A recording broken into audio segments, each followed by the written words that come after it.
Hello, hello. Oh, God. How's everybody doing? Thank you all for joining for this little unconventional stream, but I feel that's an important piece of the Alan Wake lore to get through. So, because there's going to be no music going on during this, I have some stuff going on in the background. Hopefully that'll clear out any of the blackness back there. Or I should say the emptiness. Let's turn my phone off so it doesn't start to bug us halfway through. So how is everybody doing? Hey there, Trey and Chloe and Cats. So in case anyone does not recall, this is gonna be the last stream for the Alan Wake series, and it is not a game whatsoever. It's going to be 100% me reading a lot. So hope you don't get too tired of my voice. Hey there, Bumby. Hey, Kayla. Thank you for stopping by. Yeah, like, honestly, I was cracking up because I was looking at this, the profile. Right here, you can check out Samantha's full profile. And only 14,000 people have ever actually read this. Which is just a little odd to me, considering how much information this thing drops. But anyways, I've got myself... I got my tea so that we can drink it up and keep my throat nice and good. Hopefully it lasts us through the whole thing. Yes, just gonna be reading. It's gonna be very odd, but there's gonna be some good information here that we're gonna stop and talk about, because frankly, I haven't been back to this in a long time. I haven't looked through this blog in probably a year since I made my initial video on it. And there's some stuff that I haven't fully dissected yet, so I figured it'd be a group activity, we can all do it together. Hey, just listening to you while grinding synthesis materials on Kingdom Hearts 1. Oh, good luck with that, little Gamba. I know how that is. Are you working on all the Final Mix exclusive stuff? All the new Heartless? Because in my opinion, the worst ones were the Stop Heartless, I think it's like the Pink Agrigaika, I think they're called. You can either grind them in Ariel's Grotto, or you can grind them in the treehouse in Tarzan's World. It's a pain in the ass. Yeah, this was from 2012. It got released alongside American Nightmare. Ultimate Weapon, yeah. They made that such a pain in the Final Mix, but it's definitely worth it. Yeah, so this blog was released alongside American Nightmare coming out.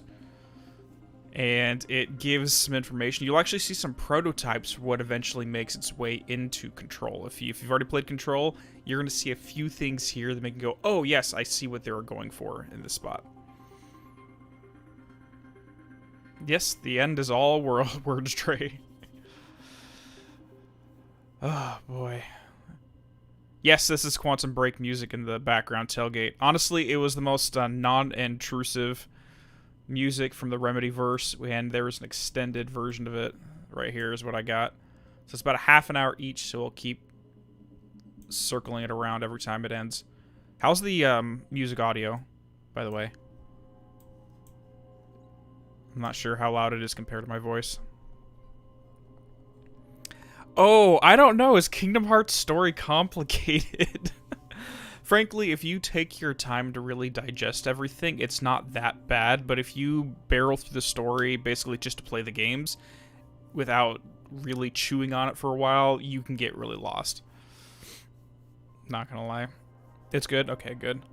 So, yeah, it's kind of an ARG, in a sense. There's actually some of this ARG stuff that happened before Control was released as a competition, and some people got their names into the game as a result. Yeah, personally, like, okay, going back to the Kingdom Hearts conversation, I've been playing that since I was 12 years old when it first got released, so it's kind of second nature to me, but if you bum rush through them as a new player, it's easy to get lost in it. Music can go up a little bit? Sure. Alright. Okay, that's up a little bit right there. Hopefully that works. Yeah, so yes, Remedy definitely loves to have alternate mediums of entertainment that gets tied into their stories, and we're going to be looking at this at the end, but there is some trailers and developer diaries that are actually, weirdly enough, lore relevant to the Alan Wake and the Control mythos. So we're going to check those out at the end, right after we finish the House of Dreams blog. If you're familiar with the developer diaries, you'll know what we're talking about. Tron Legacy used to have an ARG for its marketing, and it followed in the universe movement called Flynn Lives. Wouldn't surprise me. I mean, not at all. I wish more games did stuff like this, frankly. The game in the description just came out, and there seems to be an ARG for people who are currently working on great game. I actually heard, before we get into this, there was a horror game that they were working on that would require you to input like your email and your phone number before starting it, and what they would do is as you progress through the story, it would start sending you text message and prank calls and stuff, or sending you weird emails that basically made you feel like you're inside the horror game. It's a really fucking weird thing. Gotta go take a shower. No worries, you can catch up. The first little bit is it takes a little bit to get into the main part of the story here, so you have like probably 20 minutes or so. Yeah, absolutely, because they had, when they were writing Alan Wake originally, and if you read, what is it called? Alan Wake Illuminated. It's kind of the art book that they made for that one. They had plans for a full trilogy of Alan Wake games, and because of the situations with how the game sold upon release, they ended up converting some of that idea into Quantum Break and some of it into Control instead.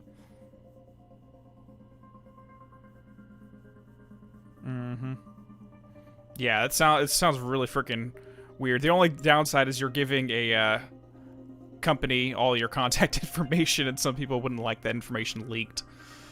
With how all the server leaks with developers and game companies are going, or not just game companies, but just leaks in general, like bank hacks and stuff like that. You're reading it right now too, Jacob? Yeah. So we're going to be going through this little by little. There is also photographs that we're going to be looking through as we go. So for anyone who doesn't know, this House of Dreams is a blog spot that was released in 2012 alongside Alan Wake's American Nightmare, which was the Xbox arcade downloadable only game. And it basically follows the story of a woman named Samantha who is purchasing a new house, and she's getting ready to renovate it. It's an old house, it's fallen apart. She starts renovating it, and there's some cool things up in the attic. But I'm not going to really say that much more than that, because we're going to be reading it all together.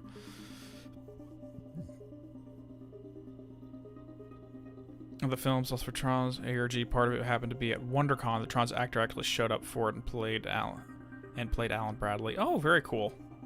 Yeah, it just feels like when you go outside of your own entertainment medium to do stuff like that, it really helps to just build excitement for one, but it makes the fan base feel involved. But okay, let me go refill my water and we will get going.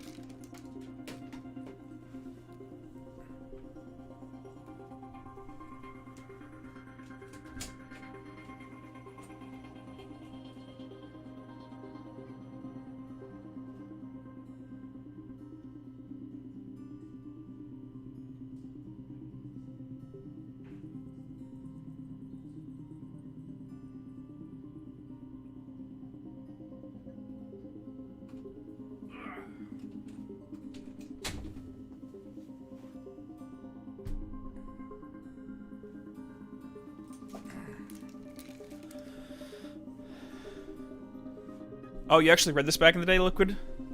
Nice. Yeah, honestly, I didn't know this even existed until probably, I don't know, maybe 2 or 3 years ago. I'm surprised I didn't realize it until very, very recently.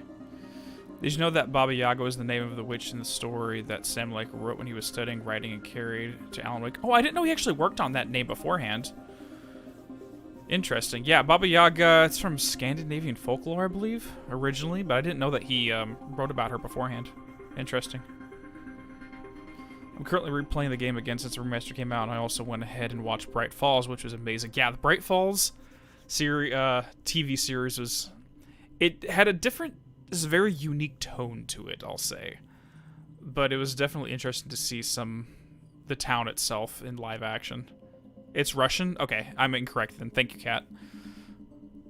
Yes, finally caught you live. Hope this isn't a spoiler question, but does this tie into Control? Itching, haven't mentioned here. Yes, there's actually a direct reference to this house, more specifically the character of Samantha in Control. If you go into the research sector, down the initial steps from the elevator to the right in the first office, there's a whiteboard that talks about Samantha directly. And you'll see a little stuff that it's direct call out to Control. But anyways, let me go. Okay, hold on. I'll just clear my throat and we'll get going on this. This is going to be a little bit awkward because I'm not used to just talking nonstop, but here we go. Okay, so February 22nd in 2012, the introduction. It's just basically Samantha stating what's going on. I fulfilled my lifelong dream and bought an old house. This blog will follow the process as I renovate the house into the house of my dreams. It's going to be an exciting adventure, so welcome aboard. Alright, that's about 9:14 in the morning. So now we're going to skip over here to February 23rd, the very next day. Oh, Coraline? Yes, I haven't actually read the book. I've read a lot by the author, but that's one I have not read yet. I want to check it out at some point. Yeah, ARGs are a lot of fun for marketing purposes. I wish they would do more of it. Okay, so February 23rd, tour of the house. I took some photos today of the fun work ahead. As you can see, this will take a while, but I'm up for the challenge. Some of my friends think I'm crazy for doing this by myself. Yes, I'm talking about you, Andrea and Jen. I'm already browsing through wallpaper catalogs. Here are the photos. Oh, God. This is 2012. Why are you getting wallpaper? Who does wallpaper anymore? Let's be honest. Okay, so here it looks like a bathroom. No vanity whatsoever. Going down into the basement by the looks of it, and here's a little shot up here in the attic. So for these portions of this blog, I'm gonna nerd out because again, my job, I work in construction, so I come into these kind of environments all the time. Where I'm like, okay, so you got tile wainscoting, so this is probably a bathroom. You got old 1950s vinyl tile, so it's probably asbestos underneath that, but whatever. Damn right, the book is darker than the movie, though. Yeah, I bet it is. They probably tried to lighten up the film Coraline when they released it. Okay. Now we're moving into March. March 2nd, so we're skipping ahead. Looks like about a week and a half. Yeah, wallpaper attracts roaches. I cannot tell you, every time I'm going to a property and someone has wallpaper, their very first thing is like, how do I get rid of the wallpaper? Anyways, so now we're in March 2nd, first night in the house. Ominous investigation music. I love this music, Jurgen. It's I think the start screen music from Quantum Break, which is another Remedy title. Alright, so I spent the night in my future home for the first time. It was almost like camping indoors. I had a sleeping bag. There's a weird flapping noise that kept me awake at night. I found a dead wren in the attic earlier. There's a broken window, and I imagine that there's a bird trapped somewhere inside the walls. Not a nice image to think about, sorry. Headcanon times. What if Global Risk, the company from Crossfire X, is actually a front for the FPC? My opinion on what Crossfire X is how it's gonna tie in is more like a pocket universe or branched off universe from the main one. I don't think it's gonna be connected in the same individual universe as Control, but it is in the same multiverse as Control. Has Alan wakened yet? Not yet, Alucard, unfortunately. Someone mentioned the game Soma to me in a previous stream. Like, hear ideas on it. Can't recommend the game enough. Yeah, so it was on the poll for what to play. It looks like The Evil Within is what won the poll, so that's what we're doing next. But I'm definitely interested to check out Soma at some point. Okay, so we're going to skip a few days and go to March 5th. Toys in the attic. As I mentioned earlier, the previous owner left all kinds of stuff in the attic. Her daughter told me that they have no use for them. I can do what I want with them. So here's just a few random stuff that she found up here. This is actually a pretty spacious attic, all things considered. I volunteered at a hospital and had to help paint the walls. It sucked. Ugh. If you don't have a spray, like a air sprayer for the painting, it's a pain in the ass. Okay, so we got a few. There's a lot of stuff that left up here. A bunch of old sewing kits. Some buttons for that. And an old shoebox up here. I've always been fascinated by attics. As a child, I used to sneak up to my grandparents' attic to explore. It always felt like a magical, mysterious place, slightly scary but not too much so, filled with forgotten treasures waiting to be discovered. I felt the same way in the past few weeks, climbing up into my own attic. Here are some photos. The most wonderful discovery I've made so far is an old shoebox filled with typewritten sheets of poems and black and white photographs. Photos and scans of those soon. Who leaves their stuff? People leave their stuff. Yes, that's a shoebox, Cameron. And the shoebox is filled with typewritten poems. Wink, wink.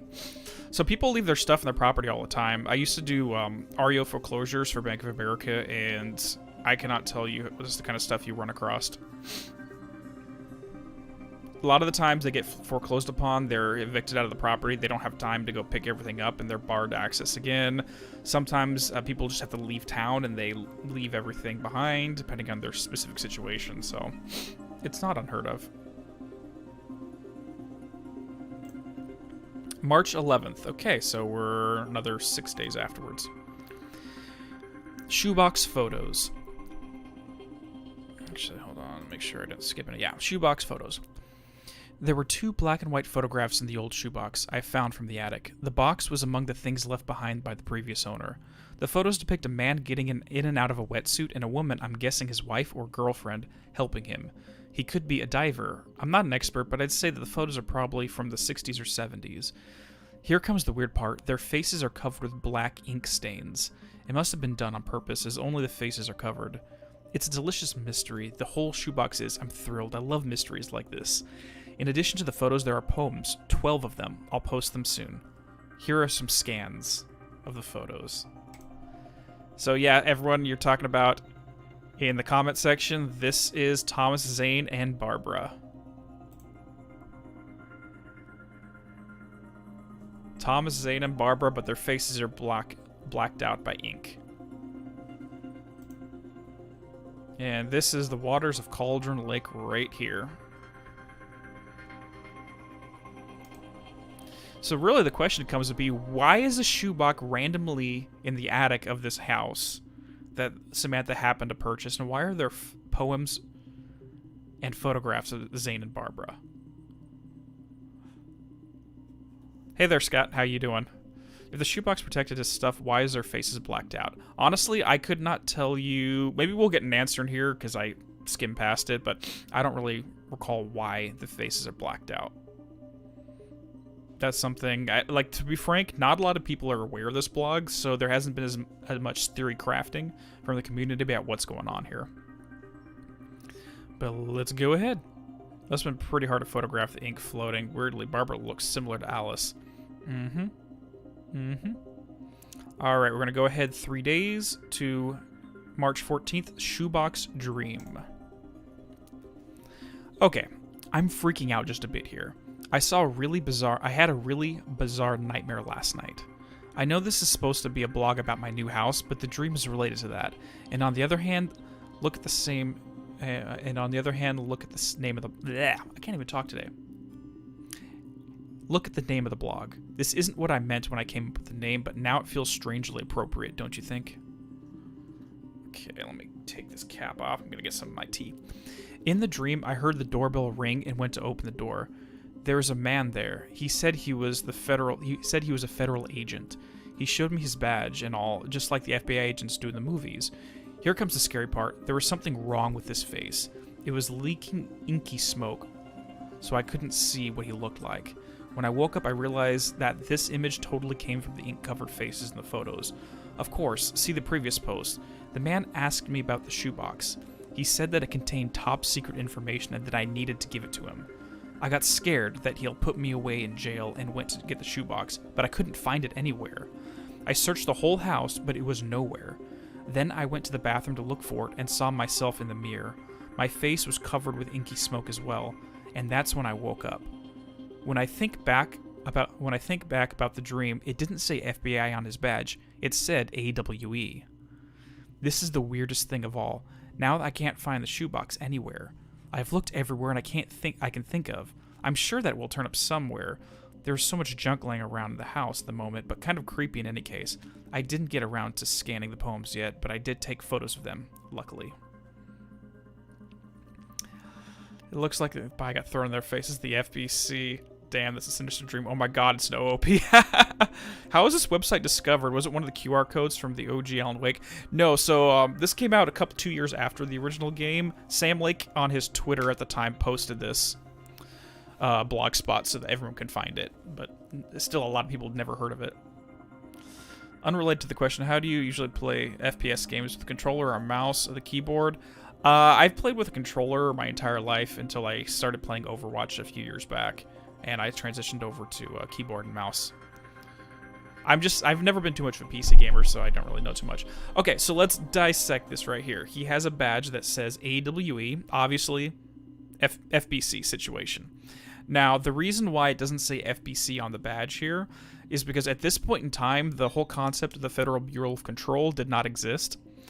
There was, I believe I talked about it in one of my earlier videos, but there was a copyright filed, or like a trademark filed for this AWE, and it was originally, the Bureau was known as the Bureau of Altered World Events.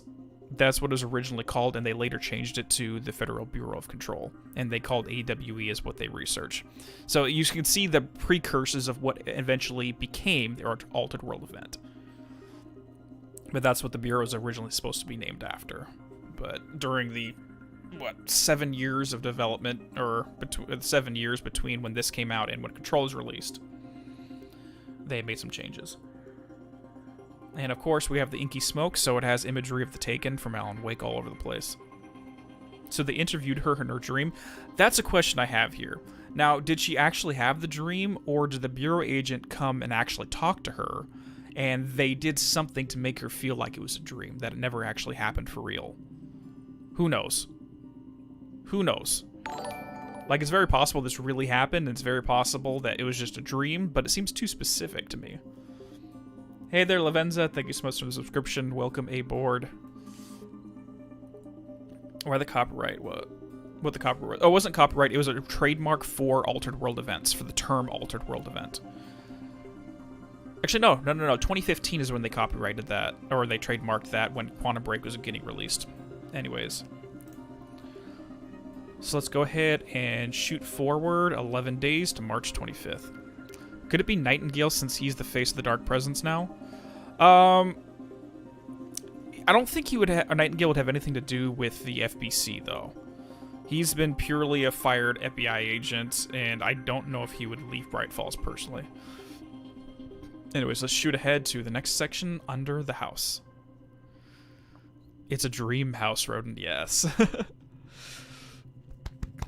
Okay, Under the House. A couple of guys came to do some plumbing work on Friday. They had to get under the house to do that, and I discovered that there was a trapdoor that led to a crawl space underneath. It had been screwed shut and had to be opened. After they were done, I decided to go down there to explore.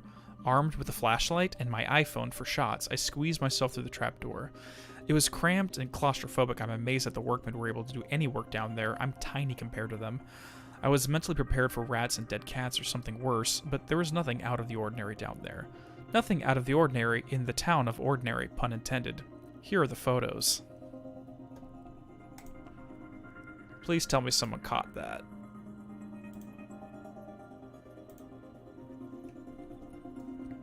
So the FBC are like mythical men in black, regular civilians in the Remedyverse. Have you played Control Tailgate? Because we'll talk about more of them when we get to there, because that's what they're all about. Yes, cats, you caught it. Ordinary. Samantha purchased a property in the town of Ordinary, Maine. Yep, this is happening in that Ordinary. So again, if you know Control, you know how relevant this is. Now, if we remember back in Control, we're going to talk about it, I don't care. When you find that whiteboard that talks about Samantha, there's descriptions that this at this point in time, they were trying to repopulate the town of Ordinary after what happened. And so a lot of the stuff that was left behind there, well, here you go. Samantha bought one of those empty houses after the Ordinary AWE. So yeah, she didn't run to the not mother. Oh, I would love to see that as some kind of like Stephen King-ish film or something. What happened back there? No, this is after what happened in Ordinary. Ordinary, I believe. What year did that happen? Hold on.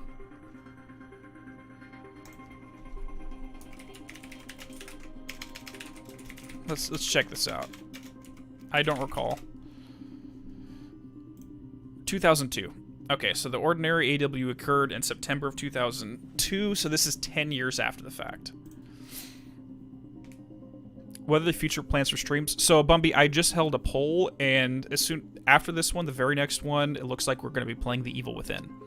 And once that's done, we're jumping back into a Quantum Break so we can do more Remedyverse. You're in the middle of playing Control, but my sister is borrowing the Xbox, so I haven't played it in months. Okay, well, I'll try to keep Control spoilers to a minimum then, Jacob. And I'm not going to say anything past that. Did the FBC clear to be repopulated? It sounds like after the event concluded, then there's a repopulation event or effort being made, and they talk about it a little bit in Control. Remember when someone in the stream said the Happy Birthday song was copyrighted? Oh god, we're not singing, Bird. My tea is way too hot. I can't drink it right now. We'll probably do both of them, Cameron. Okay.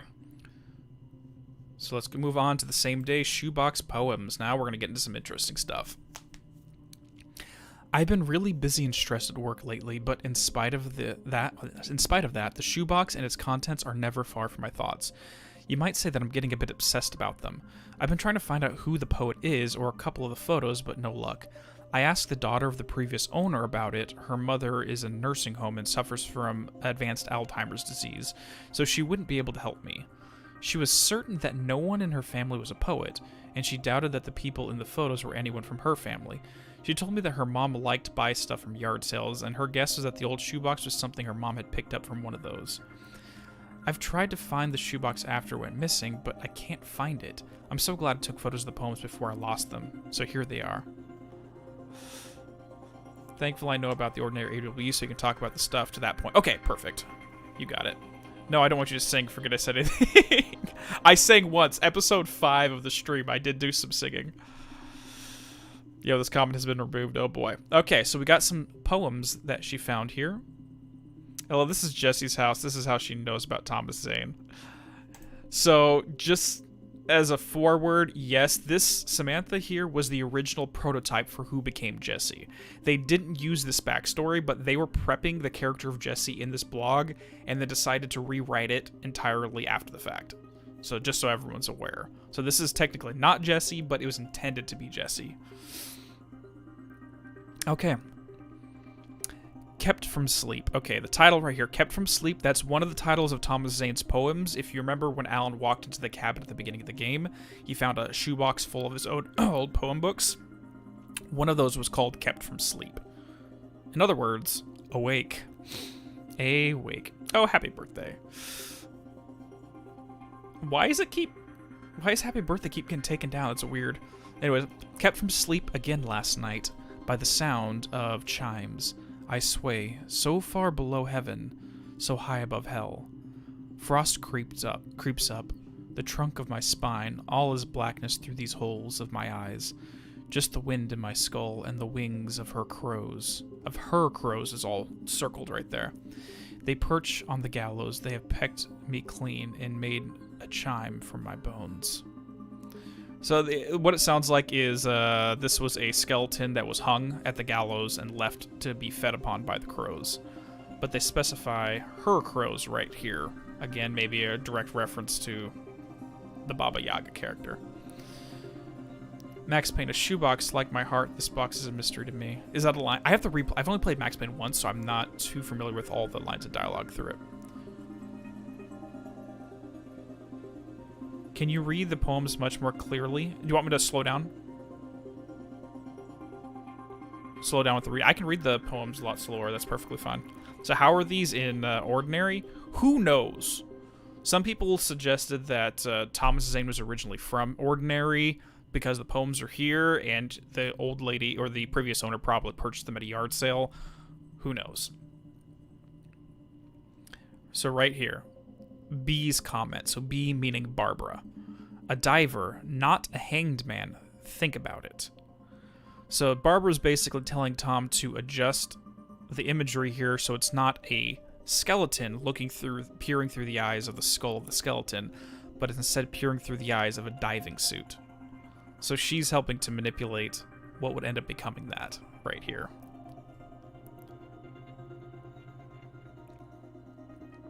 Well, Remedy doesn't own the publishing rights to Max Payne anymore. Tailgate, Rockstar currently has them, so if they do anything with the character, they're probably just going to call him Alex Casey. Next one. Okay, it's kind of hard to read. I can't find my glasses, but in this Temple of Shadow and Mist. Again, Temple of Shadow and Mist is, I believe, another title of one of his poems. In this Temple of Shadow and Mist, there's a window in the floor and a door in the ceiling. There is no knowing. Something's crossed out. Am I standing still, or running, or kneeling? She is his editor. Yep, she is his editor then, just as she became it later. Alex Casey is dead. Alan killed him. Alex Payne, there you go. Oh, wait, I don't even know what's going on in chat right now. So what do you guys think about this? I'm trying to, like, there's a window in the floor and a door in the ceiling, so this entire building is shifted in a certain sense.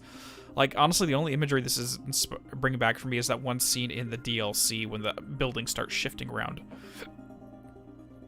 Am I standing still or running or kneeling? I don't know.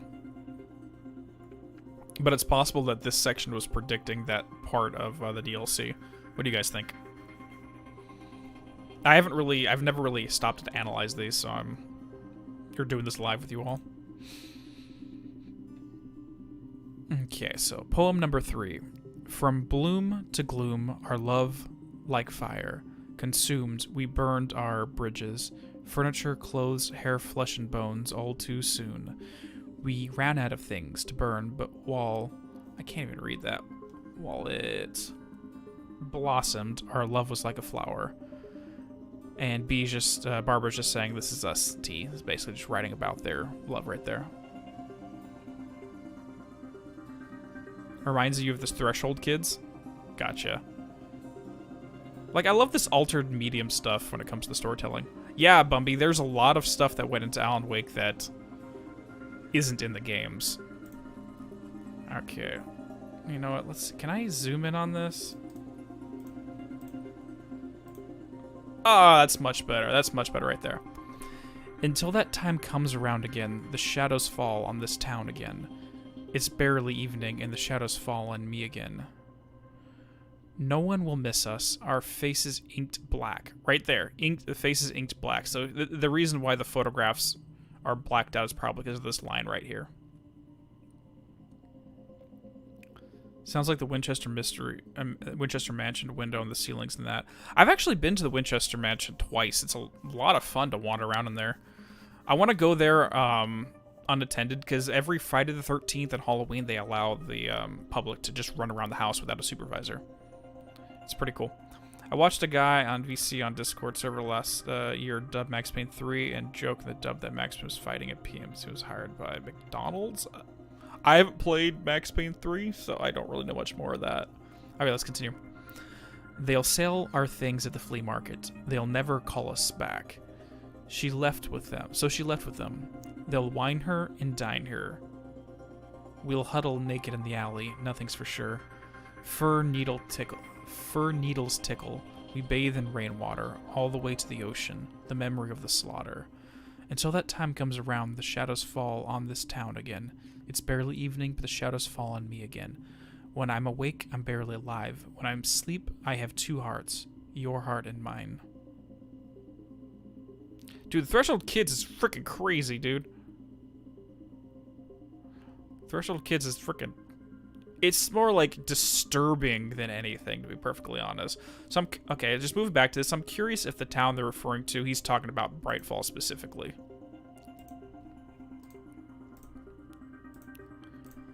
Okay. Next one.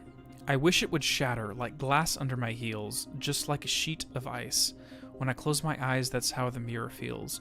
Oh mercy, thousands have gone missing, beyond the labyrinth of me. When you're lost in your own company. So the Labyrinth of Me, again, is another poem in the shoebox we found at the beginning of the game. Thousands have gone missing, so I don't know, it might be referring to Taken? I'm not sure. Making the alley as well. This got R-rated real fast. Oh, yeah. That might be Sam Lake's face. Who knows? That'd be pretty funny. So if you guys recognize this right here, this is the cabin, or at least he's drawing the side of the cabin, but only showing the portions of it to make it look like a bird's face. In this hall of mirrors built by liars, I'm a pale reflection of myself.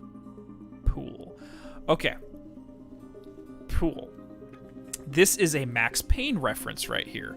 So there is a fictional poet in the fictional TV show from Max Payne called Address Unknown. And the character of John, as he's going to answer the telephone at the end of the TV show, he starts quoting a poem by Poole. In this hall of mirrors built by liars, I'm a pale... Let's see if we can find the full thing. Max Payne, Address Unknown, Poole. Let's see if we can find it.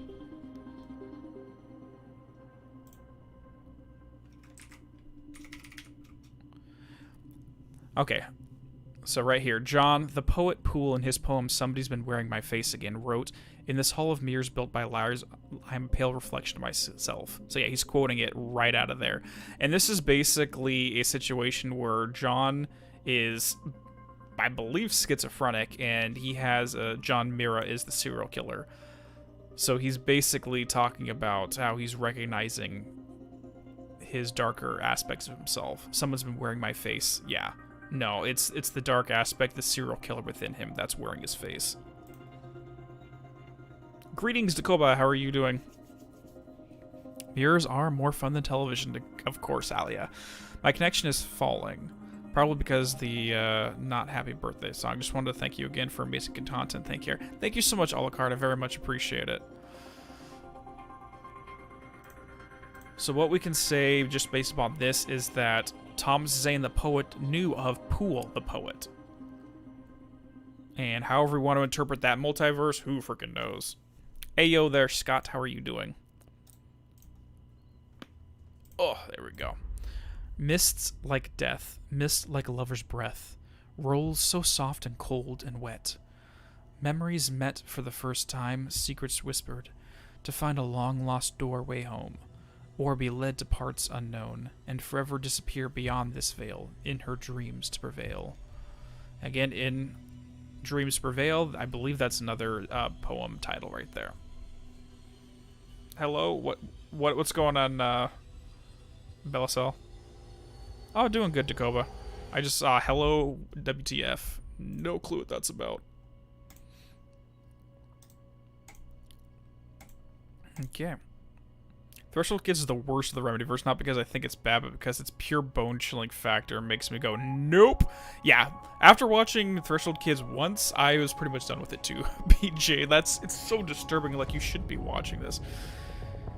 Telling the story through cryptic poems is a really cool concept, yeah. So let me get your guys' opinion on this before we read this next one. But, as you know, like, I think I mentioned it during the Alan Wake stream, is I have been working on a novel of my own, very poorly. I'm not a good writer, but I have the idea planned, which is really cool. And I thought it would be fun, basically, to have the protagonist, he's kind of like an aspiring poet, too, as just a side character quirk. And throughout the entire adventure, he's writing his experience and where his emotions are at and where his thoughts are at. And so, literally, by the end of it, every chapter would be its own individual poem. But then I would turn that poem and write music for it so I can actually release a series of songs based upon the chapter plots. Again, since I am a trained musician as well, I thought that'd be a fun way so you have literally a CD you can get along with a poem, along with a book, all at once. But that's just a plan. I have no clue what's ever actually going to happen.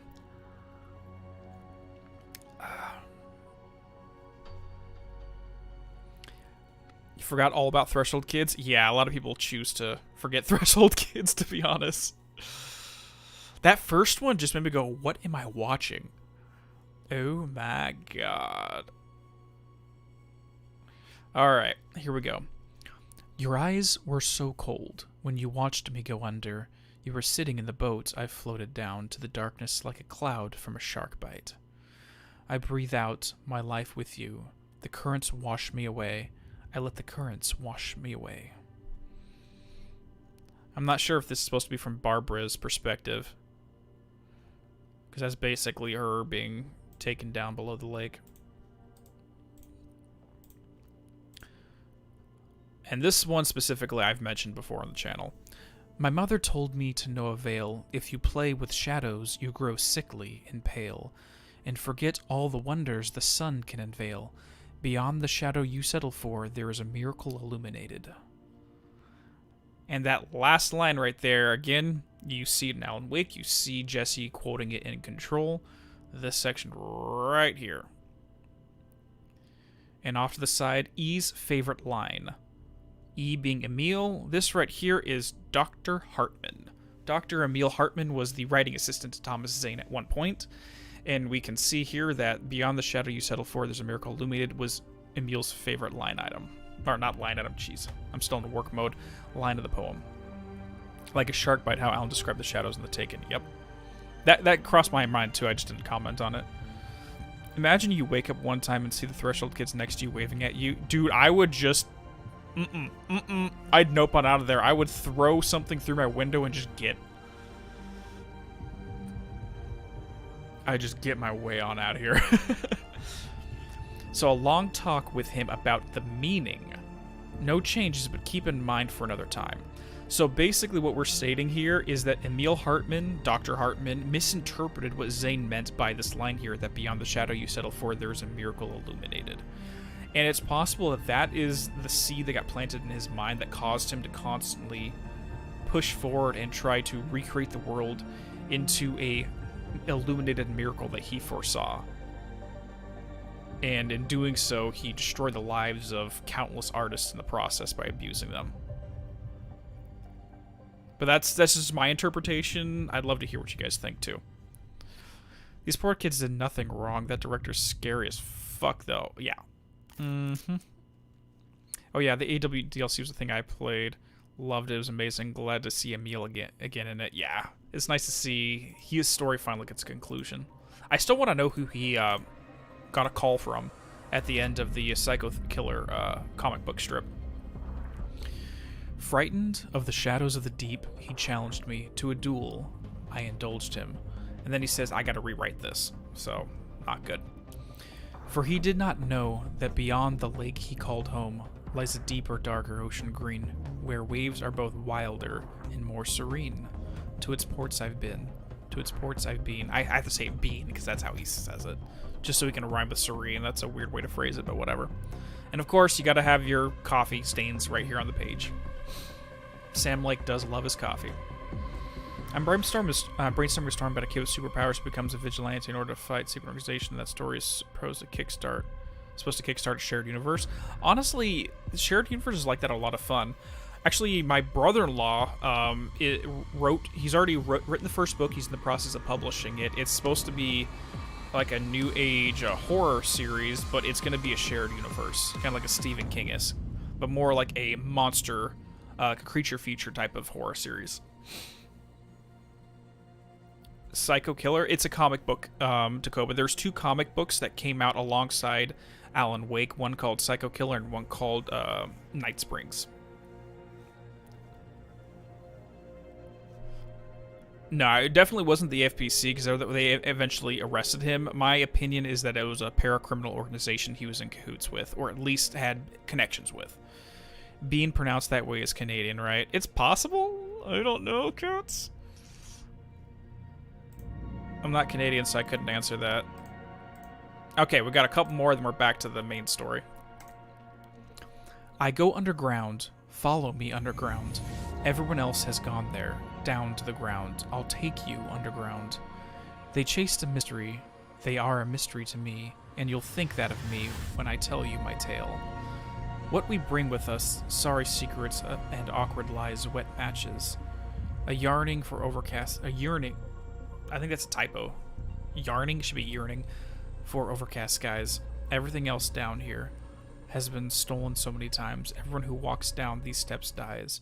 I go underground, follow me underground. Everyone else has gone there. Down to the ground, I'll take you under.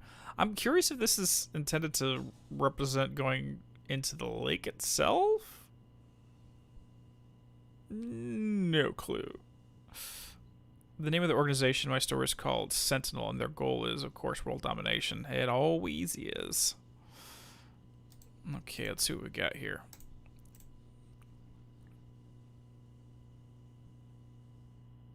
Some are born to endless night.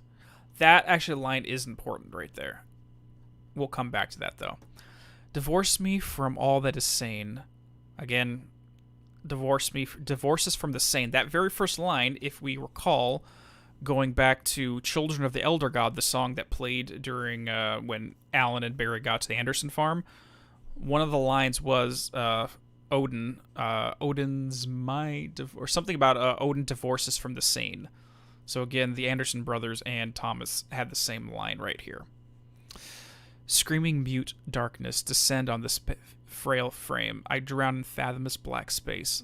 Light never scratched the depths of this domain.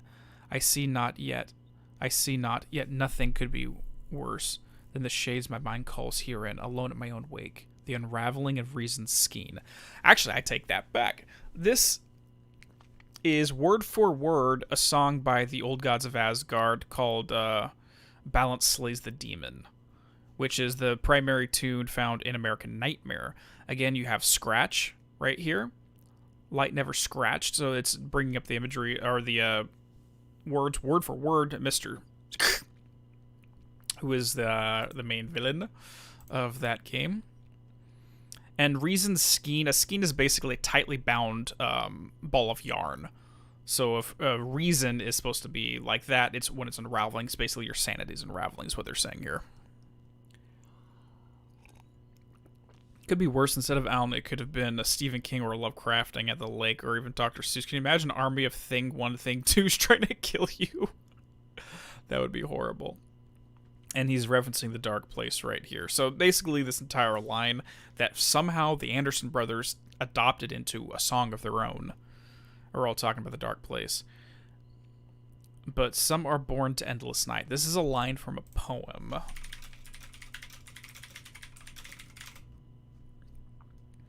It's called Augury of Innocence by William Blake. And this poem actually shows up also... Quantum Break, Alan Wake, Blackboard.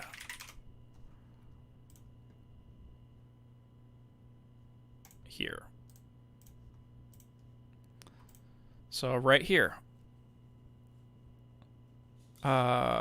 Endless Night. William Blake's Augury of Innocence. This is a scene from Quantum Break at the very beginning of the game where we have a blackboard that's all about Alan Wake, and they reference William Blake's poem right here again. So again, another random cool connection. And we're not going to talk too much about this blackboard until we get to Quantum Break, but if you're interested, I do have a video in our Alan Wake playlist that goes over this whole thing in full. Every single section of this is broken down. But let's get back on over to here. Your deep explanations have made me appreciate Alan Wake's story a lot more. I am glad. Thank you so much for saying that. It's...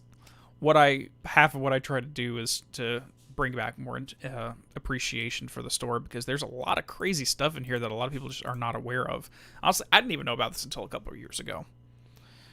Why are they doing a lecture on Alan Wake in a chemistry classroom? I don't know, Tailgate. I have no clue. Ooh, the spiral sign too. That's a door of the motel. Yep, you're absolutely right there, Takoba. Hold on, my dog's trying to get out of the house. Let me let him outside real quick. I'll be right back.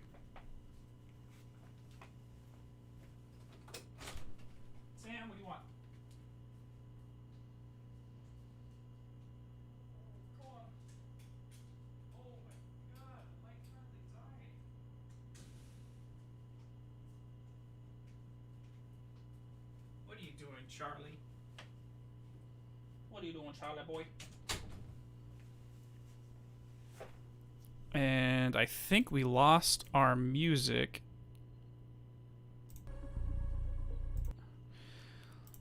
Let's restart that music real quick.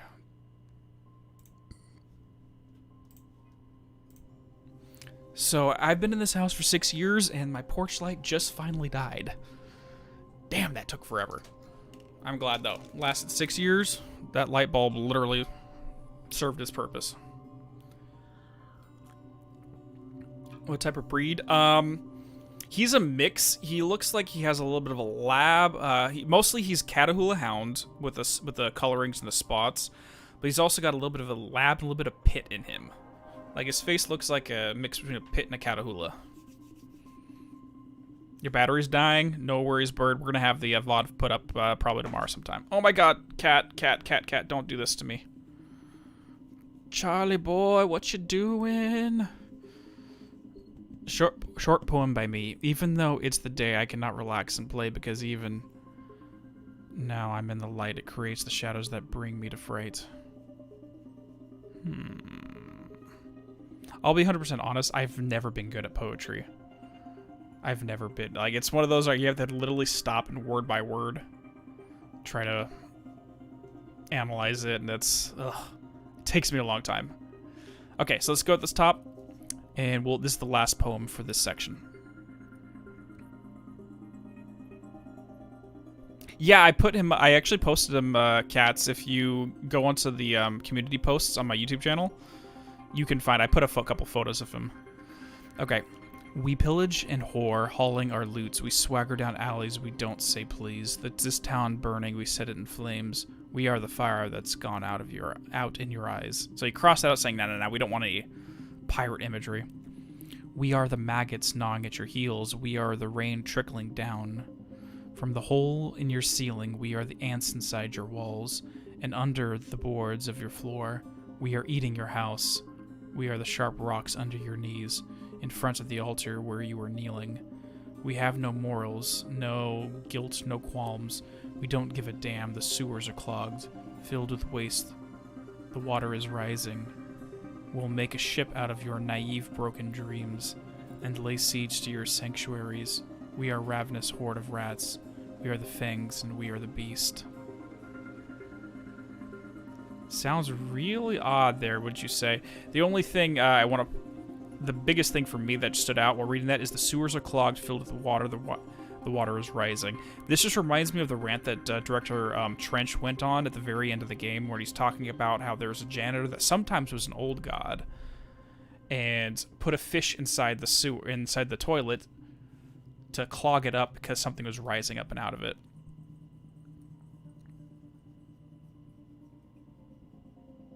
Just gold where he's black. Very cute. Yeah, he's adorable. He's just a big, lovable... Even though he's named from Sam from Lord of the Rings, so he's Samwise the Brave, he's a little coward. Yeah, so this line here just reminding me of that line about Audie right here. Okay. Okay. We finally got through all those. So let's head back. Yeah, director Trench's voice actor is Thomas Zane as well. It's all James McCaffrey. Oh my gosh, cat, what are you doing? Oh, well, this would have been nice. So all of these are just the printed out versions of those poems, so we can just skip past that.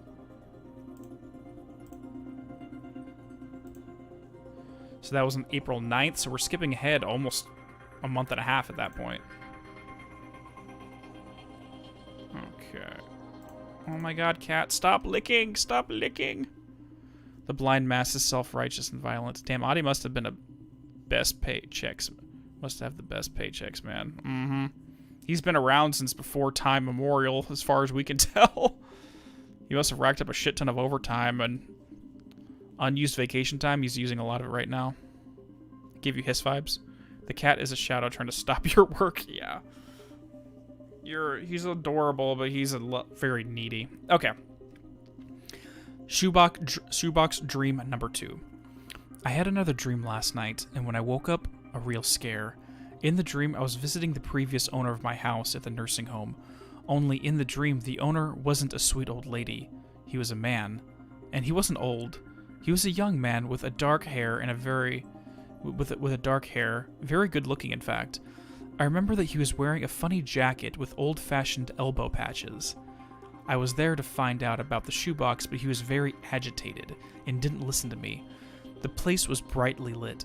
It was sunny outside, but he was still very anxious and wanted to turn all the lights on. He kept going on about the place being too dark. I remember being certain that all the lights were on already, but that didn't calm him down. In the end, he was screaming for me to turn the lights on. I was also starting to freak out, starting to think that something horrible was coming to take us away, and that's when I woke up. I was really thirsty. I got up from the bed and went to get a glass of water. In the hallway, coming back, I suddenly saw a dark silhouette of a man outside the window. I must have screamed aloud. My heart stopped for a moment. I dropped the glass. Luckily, it didn't break. It's one of my favorites. I was really frightened. I rushed through the house, turning on all the lights. My first impulse was to dial 911, but after a moment, that felt silly. I told myself I must have imagined the whole thing, seeing my own reflection in the window. Of course, with all the lights on inside, I couldn't see anything outside anymore. I ended up calling a friend of mine, Joss, who lives nearby, waking him up.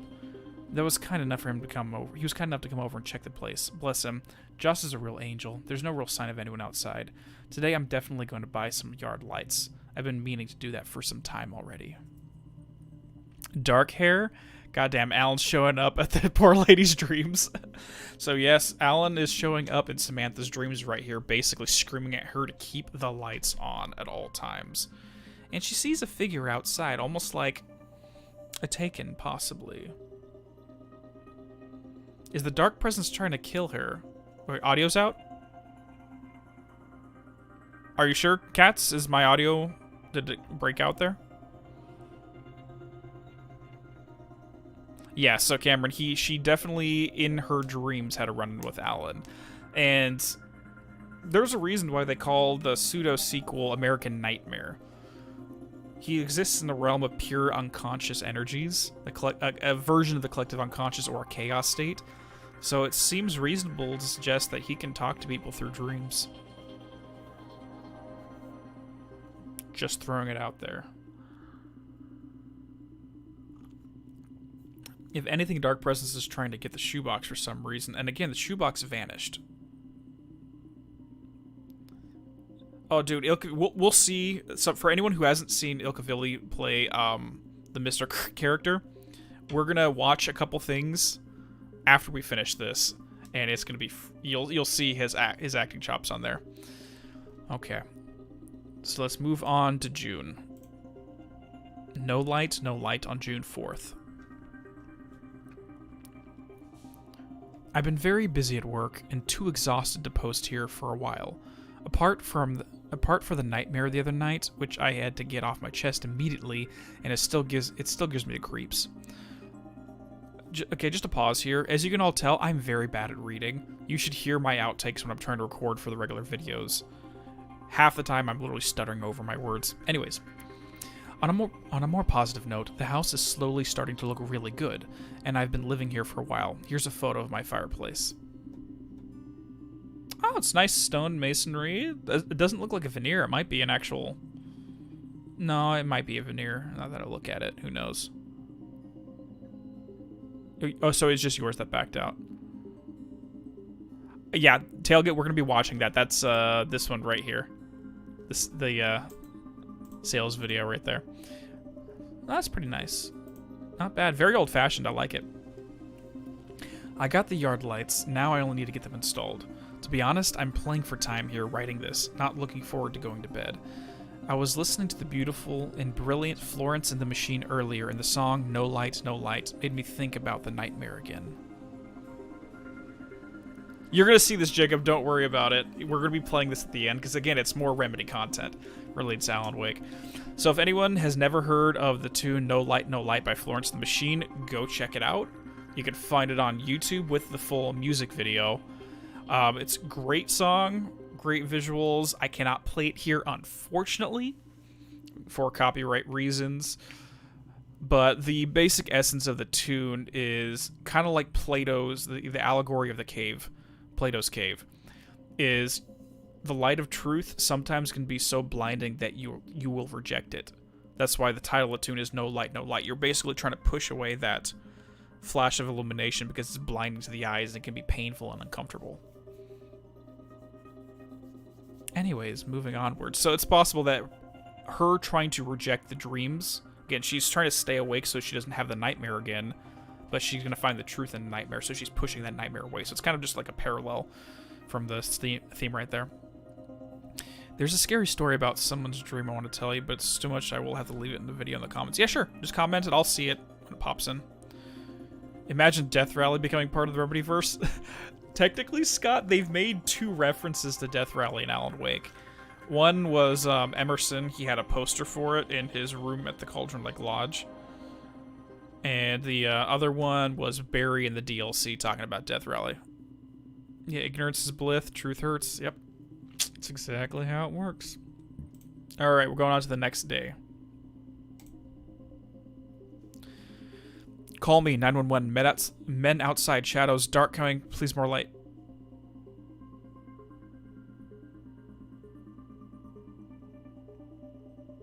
So it looks like she was on her phone or her laptop really quickly typing something out and got interrupted. Dark coming, help, more light.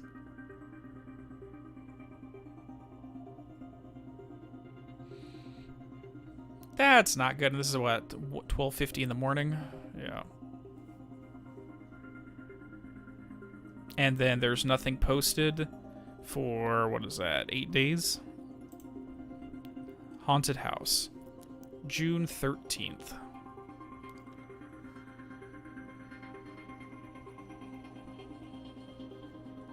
Absolutely right, Kevin. Yeah.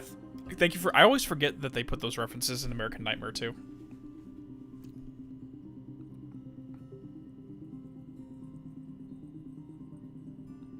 Death Rally, I've never really played it. It seems like just kind of like a fighting racing game, top-down, but I've never really looked at it. Someone legit stayed up to 2 in the morning to post that. Which part, Scott?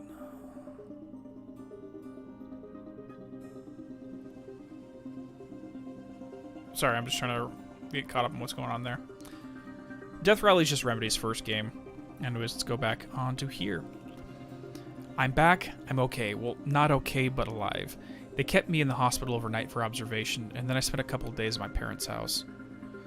On the night of my previous post, sorry if I frightened anyone, I had trouble going to bed. I was on my laptop listening to music. The TV was on in the living room. I wasn't really watching it, but I was mildly amused by the fact that an episode in a crappy horror show that was on was about some girl who buys a haunted house and gets into trouble. It was a rerun of the Twilight Zone or something. It got ridiculous when the corny narrator started saying things like, she thought she had bought an ordinary house in an ordinary town, but nothing could be more out of the ordinary than this house. I actually laughed out loud and walked to the living room to see. It was like someone was playing a practical joke on me. But then I immediately saw the men outside my window, dark, shadowy silhouettes, and the power went out and was dark, and I could hear a window breaking in another room. I ran back to the kitchen where my laptop was. I grabbed it, rushed into the closet, shutting the door behind me. I sat on the floor and dialed 911. I could hear the sounds of them breaking in, and insane shouts and laughter. I've never been so scared in my life. I could hear them getting closer. I stopped talking on the phone so they wouldn't hear me. I wrote the blog post. Where am I? I don't know what I was thinking. They were there behind the door. I got up, trying to keep it closed. It flew open violently, and I fell and hit my head. The last thing I saw on the glow of the laptop was the shoebox. It was sitting on the shelf. There was no way I could not have seen it before if I had been there since it went missing. Then all went black. I woke up in the hospital with a mild concussion. The police said that there was no signs of disturbances or break-in other than what they themselves caused when they came to check and found me. I don't know what to think. I've been very stressed at work, but I'm not going crazy, and I didn't just imagine it at all. It really happened.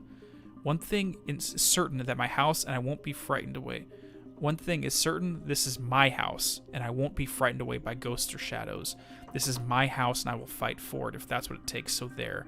I just checked. The shoebox is there on the shelf in the closet. There is stuff inside that was not there before. You would start running? That's your, nope, get the fuck out of here. So, yes, heading back up. She was watching reruns of Night Springs.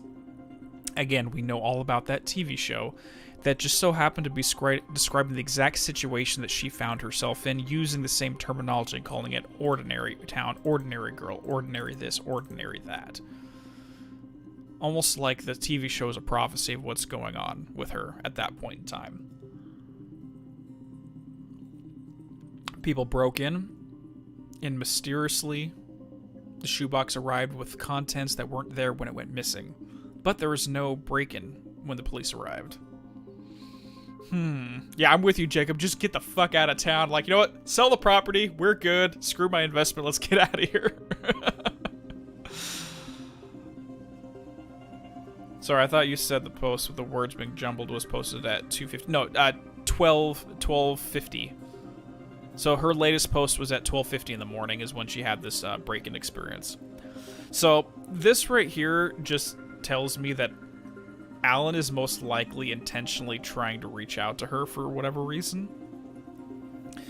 Now, if you've experienced American Nightmare or if you've seen any of the AWE DLC, Alan has a habit of taking old Night Springs episodes that he worked on and repurposing them, twisting them to serve the purpose of something going on currently. He did it in an American Nightmare where he twisted a episode called The Champion of Light to be the story of that game.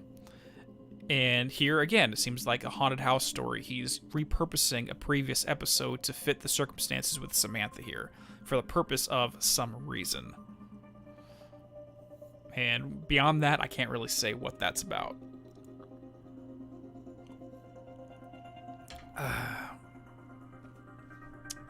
Let's go. Moving on into July. We have a lot of them here. House guests, July 22nd.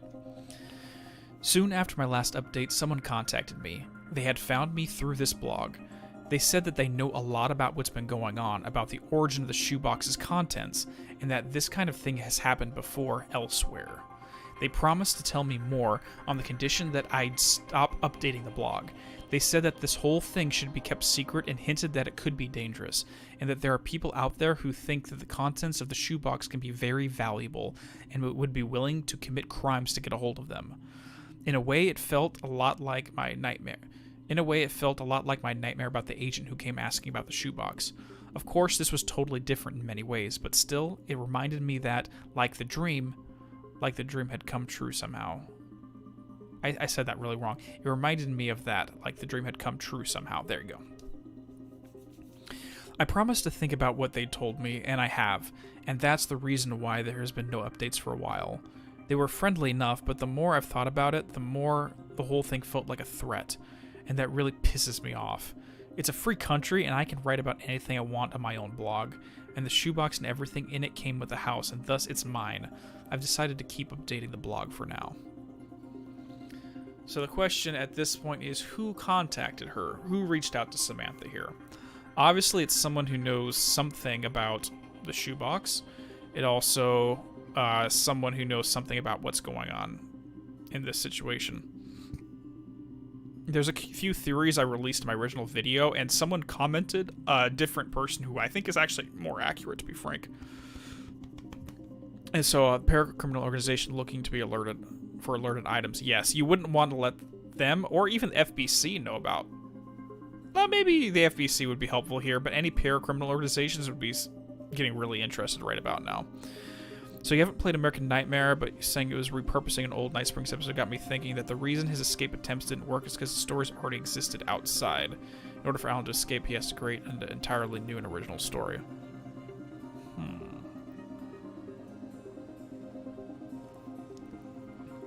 I'd have to think about that, to be honest. Because it's not just that, but I know that there's an episode called Quantum Suicide, which, according to Remedy's developers, ended up becoming an inspiration for Quantum Break. So even they repurposed that episode for a new story, just like Alan does, which is interesting enough. But the running theory that I had originally was it could possibly be Barry reaching out to her, telling her to keep it under wraps. Because remember, if we've played Control, we know that immediately after the end of the Bright Falls AWE, which is the game of Alan Wake, Barry and Alice are both taken by the FBC and debriefed on the situation. That's an easy enough theory, but someone commented that it actually might have been Clay Stewart, weirdly enough. And Clay Stewart has an experience with what's going on with the dreams and nightmares themselves.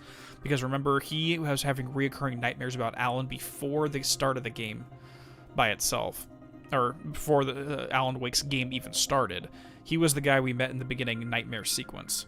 And after the conclusion of the game, when Alan went missing, Clay Stewart went to Bright Falls and started investigating everything that went down there. He started doing interviews with all the townsfolk, piecing together stuff about Hartman. He found new manuscript pages that were never found by Alan, for example. And he published all of this in something called the Alan Wake Files, which if you have the Steam version, you can actually have a PDF of the Alan Wake Files to read. But he was also debriefed by the FBC, was found to have minimal para-utilitarian tendencies, and was put on a watch list. So it's possible that Clay Stewart was the one that was reaching out. No, Clay is still very much alive. I would love a Quantum Break where it made a canon to the main Remedyverse. Of course, Remedy gets the rights back from Microsoft. Well, I would say it's technically canon to the Remedyverse, but whether it's in the same... It's canon to the Remedy multiverse, but I don't think it's going to be the same universe as Control and Alan Wake, if that makes sense. Had some run-ins with Nightingale, or what's left of him. Yeah, I think they bumped into Nightingale once or twice. Oh, did I do that? Did I belch? I'm sorry if I did that. I'm drinking tea, not water, but anyways.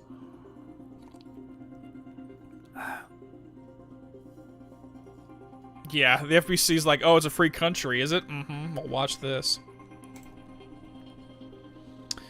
Okay, inside the shoebox. When I found the shoebox again, there were more poems. Okay, pause. Is it just me, or is her grammar and word choice a little odd? It's weird to read. Anyways, when I found the shoebox again, there were more poems inside, and a battered old device, a switch of some kind. I actually had to go and ask about it at the local hardware store to be sure what it was. It's an old light switch. When you flick it, there's a solid, satisfying click. When I flicked it on the first time after finding it, all the lights in the house went out. I swear, I'm not making this up. It turned out to be the whole neighborhood, actually, and the real reason for the power out turned to be a thunderstorm rumbling above. But talk about a coincidence of a lifetime. I flicked the switch many times after that and nothing strange has happened. I can't explain where this new stuff came from. Someone broke into my house and put it in there. It makes no sense.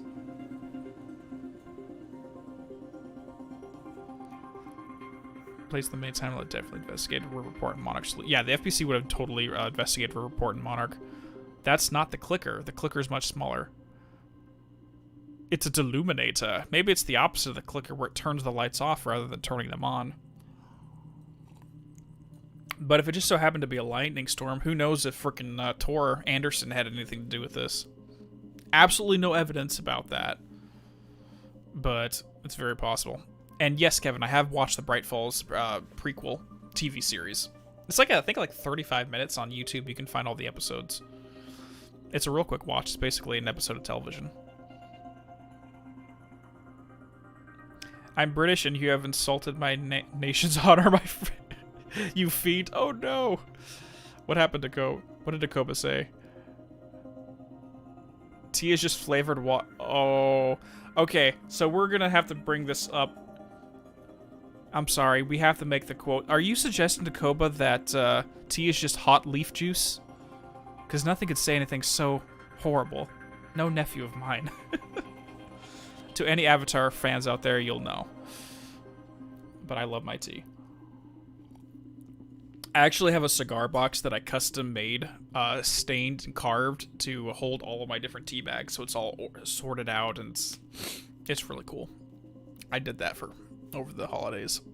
Serious talk now. Scott, yes. Yes, I got the reference. Crap, your anti-clicker that hardly works.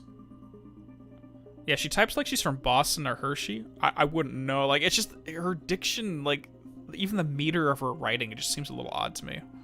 Coffee's just bean soup. Yeah. Whoa, whoa. I think I accidentally just clicked off the blog. Don't know what just happened there. Nope, that's the wrong website entirely. There we go. Okay, let's go back to 22 inside the shoebox. That's where we're at right there. What the hell is that? Anyone, are you smoking, Gio? No, I'm making tea. Not even joking. I'm that guy at a party when we have people over at my place where everyone else is drinking. They got the beer pong going, shots, everything, and I'm just sitting there stoking my tea. I'm like, I'm good. I got my tea.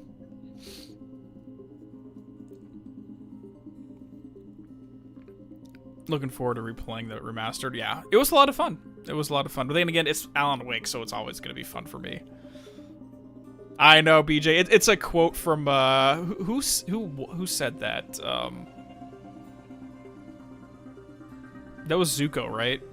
Zuko was basically talking smack to Uncle Iroh. I was like, oh yeah, it's just hot leaf juice. All right. So, including in the new anti-clicker, so to speak, there was more Shoebox poems. There were 6 new poems in the Shoebox, as well as something else, not a poem, a title page. I suppose it seems like it's coming from a different batch. All the pages seem old, as if they've gotten wet at some point. In any case, here are the photos. Oh my god, Cat. Charlie, stop getting everywhere. I love you, dude, but come on. Okay, grab a seat and chill. It's just dirty water. That's what some kids told me. Gotcha. She writes like someone who doesn't write often, is editing herself, trying to write properly based on what she thinks is correct, not naturally. And it's not, actually, weirdly enough, Prince Citri, I've noticed that with my writings too. Like, I'll write a script and as I'm recording it for the edited videos, as I'm speaking something, it just doesn't sound right. And I'll sit down and actually revise and rewrite the script as I'm recording, because when you read something on the page, it seems easier to read in your head, but when you speak it out loud, it just doesn't flow as properly. So I'll full on just rewrite my stuff just to come out of my mouth easier. As weird as that sounds. He tasted the tea from the tea shop, revolted, and she said Zuko said it was all tea was hot leaf juice, and I was shocked. Oh yeah, that's the scene, there we go. Yeah, because that lady, wasn't it after he had his, he tried to eat those flowers or something, and he got a bunch of, like, boils in his face, if I remember correctly. It's kind of crazy to see Remedy has so many art mediums for their stories, and I love that. I absolutely love it. Anyways, let's go on. I came looking for my princess. Instead, I found a witch wearing her face. No one in the family had noticed the change. She said, she becomes me. Through all the wicked things she did to me, her beauty kept me in a daze. I stared at her adoringly and forgot how she used to be. As she tortured me for days and days, she said, she becomes me. Isn't it strange that with every wound she's caused, her beauty in the mirror fades? I hear she's already looking for another pretty girl to put on in the old one's place. She said, she becomes me. We're both so thin, we wear our skeletons on the outside. She becomes me. B offended, thought this was about her. Of course it's not. So Barbara, after writing this, Barbara got all PO'd at Thomas for writing this. Yep. So this was written before the accident where she drowned, though. And then as a result of this, created the idea of the Dark Presence coming back, the witch wearing Barbara's face after she was resurrected. So again, this is his accident, his right here, that created that in the first place. Someone told me to look out for the QR codes in the remastered. Yes, they do hold clues about the Alan Wake 2. As well as just general, how the universe works in general. There's some confirmations that are given in there. Tightrope walking, would you choose a safety net that traps you and kills the thrill? Thin weave of wires slices your flesh. I must prefer the dark air in between. Soft shadows hug you gently all the way to the ground. So it's basically mentioning, like, if you're walking a tightrope and you put a safety net underneath you, you're not going to have that much of an adrenaline rush because you have that safety net. But if there's nothing there, every move is life or death, and it gives you that more, just that much more excitement. That's essentially what he's mentioning here. Which are you drinking, the water or the wave? John Fowles. Who is John Fowles? Let's see. Oh, he's a poet. English novelist, international renown, critically positioned between modernism and postmodernism. His works influenced. Okay. I'm going to have to look into that later. Oh, 100%. I love the Quantum Break music. But thank you for reminding me, because that's about over, so let's restart it. This is only a half an hour song, so we have to keep cycling back. We need a fan art of Ati and Gyu having a nice cup of tea. I would love that. Here's to Ati, everyone. Raise your glasses. Alright, let's head on back to the next one. He's a poet and you didn't know it. I didn't know it! I'm sorry, Rodin. I did not know it. More than anything, his dearest wish, he wanted to go from there, to leave, but he could not change his heritage. The blood in his veins was ink, and the crown was too tall to pass through the door. He was doomed to remain a king forevermore.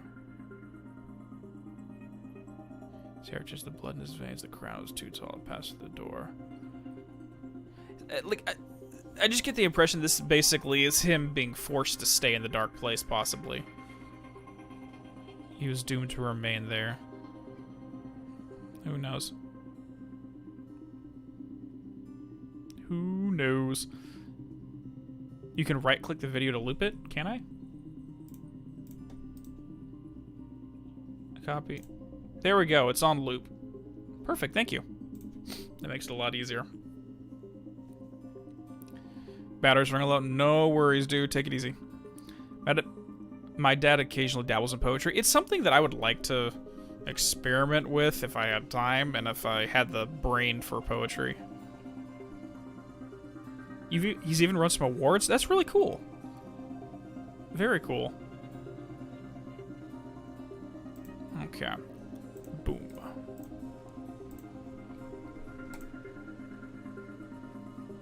AWT. Wonderful, Jacob. Thank you. Inside the shoebox we killed for, there is we don't know what. Neat stacks of $100 bills. Jewels like stars. The dreams of those who've slept in this town. The dream of this town, when we open it, the dreamer will wake. And we, all part of his dream, will be gone. Our wishes come true. The power to punch a hole into the universe. Inside this shoebox we killed for, there is, these are all crossed out, a coffee thermos, a flashlight, a box of ammo, 2 pages of poems, countless words. Those are all crossed out. Inside the shoebox we killed for, there is no cat, poisoned or otherwise, dead or living, undead, uncat. Baleful spirits, all the evils of the world, no hope, nothing, darkness.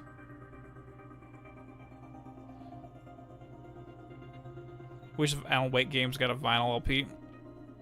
That'd be nice. For a story, depending on the style you're going for, don't explain every mystery hint to it, but some things should be left to the imagination. Absolutely. 100%. Because let's be honest, the Remedy has only released, what, 1, 2, 3, 4, 5, so 5 main games within their universe over the course of a almost 20-year period. The fan base really stays energized because we have unanswered questions that we keep coming back for to try to answer them. We discuss and try to figure things out. And sometimes that's even more fun than getting the answers. It's just putting on our detective's hat and going towards it.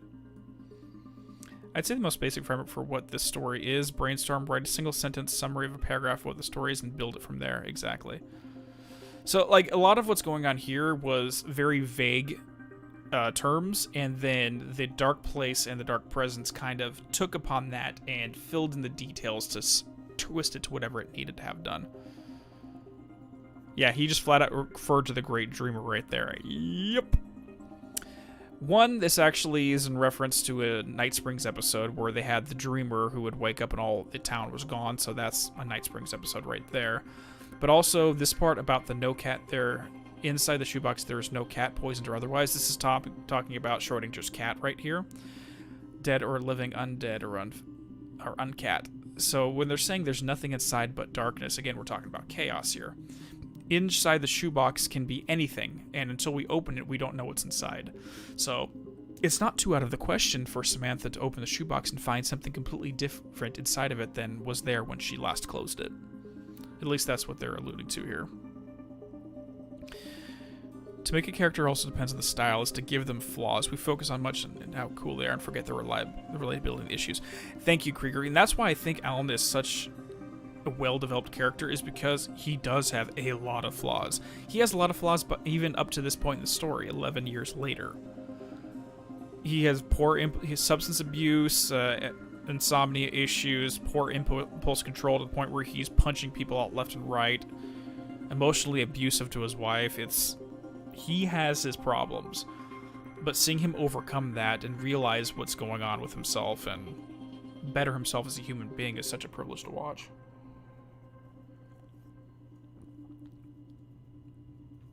I know Alan is hated by gaming journalists. It's funny because I think they just see him as the asshole he was at the beginning and don't take the time to really understand what's going on in his head. The pressure he's under and the stuff that we discuss. I've actually seen some people start a Let's Play of the game and stop it halfway through because they couldn't stand Alan as a character. It's weird. Senua character development in the 5 stages of grief should how I grew my character. I love Senua. Senua, love her. Anyways, let's go down and read the bottom part. Emil, Dr. Hartman can't see it. His view is too limited. It's not a lake, it's an ocean. Darkness before the, hold on. Actually, let me find a different version of this. Because there is going to be, so this is poem 16, right here. Okay, it's easier to read it here. 2 pages across the ripple below. His view is too limited. It's not a lake, it's an ocean. Darkness before the act of creation, before the Big Bang. Darkness upon the face of the deep, upon the face of the waters, before light, before the primeval atom, before the word, before the poem. I can be a creator, the creator. It has happened before, and it will happen again.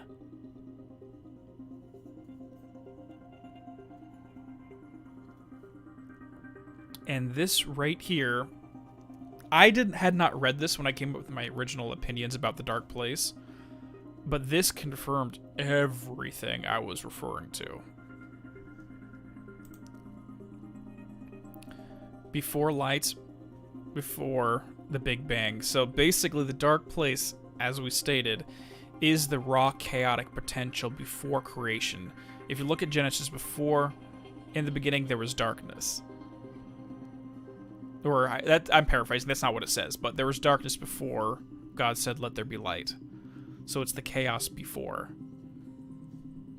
Before the Big Bang, the darkness upon the face of the deep. Before light, before the primeval atom. So before any matter had ever existed, the Dark Place was there. Before the Word. In the beginning there was the Word, and the Word was with God. The Word essentially being a sound. What is a word at the end of the day? It's a sound, but it's a sound that has conscious intention. So it's a vibration. It's you intone the universe into creation by the God. Before the poem, which is not just the intention, but to craft the entire thing, start to finish. It has happened before, saying a world was created before, and it will happen again. He's basically pondering that if this darkness is essentially an act of pure creation, and at some point in the past, our reality was created in a similar manner, why can't he himself be a creator to create his own reality? It's happened before, so why can't it happen again? Oh, this is Thomas. This is Thomas Zane's writing right here, Kevin. So the Dark Presence knew God. Well, she did say that I am much older than you. I've existed before the first works of art. Or before your first works of art, but I always interpret that as referring to you as in humanity. Before the first story was ever told, she existed. Didn't a new scientific study from the year prove that there was a universe before the Big Bang? I don't know. Is there a tailgate? I've always been curious about that.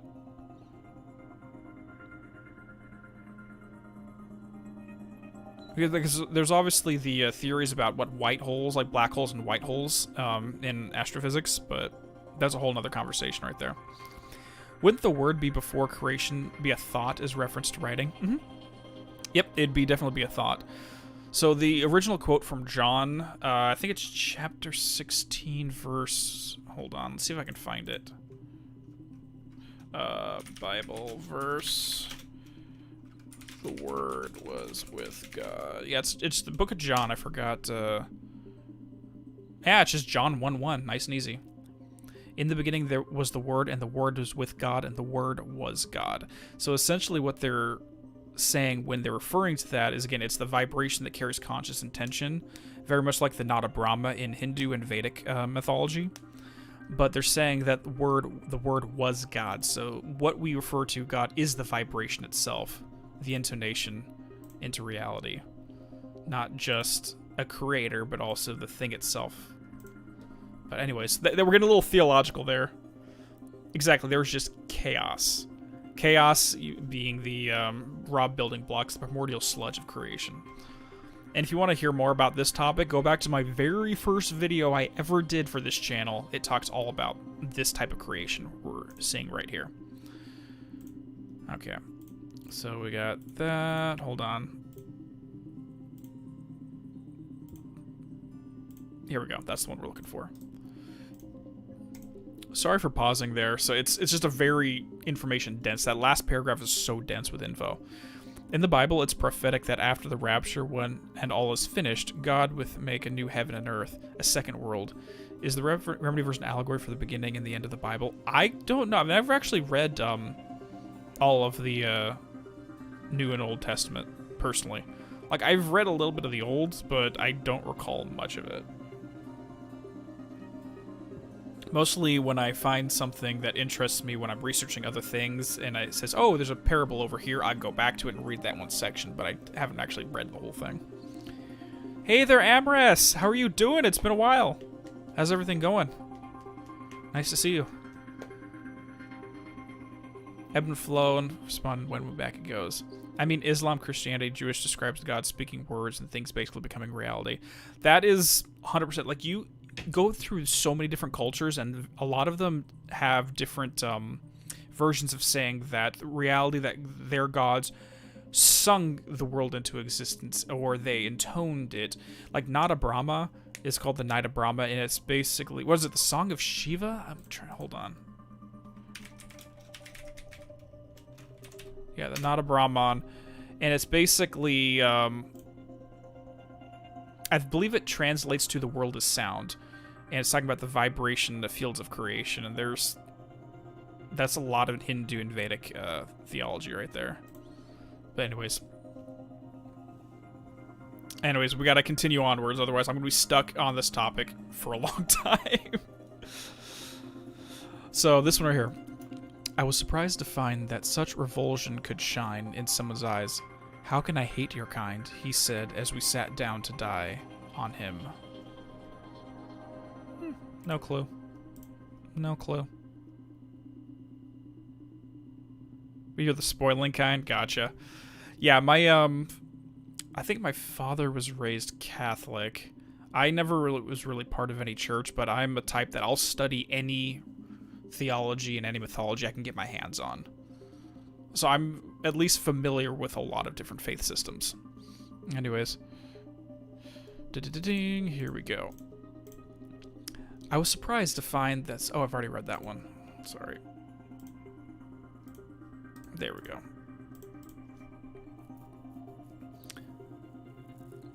A good friend passed away today, quite unexpectedly. A bit of a bad luck there. But these things happen. It was nobody's fault, really. He was taken by a dark presence. We keep his things in a shoebox on our mantelpiece.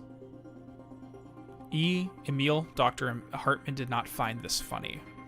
Off on the side here. So he's basically referring to himself right here. He was taken away by the dark presence. We keep his things in a shoebox.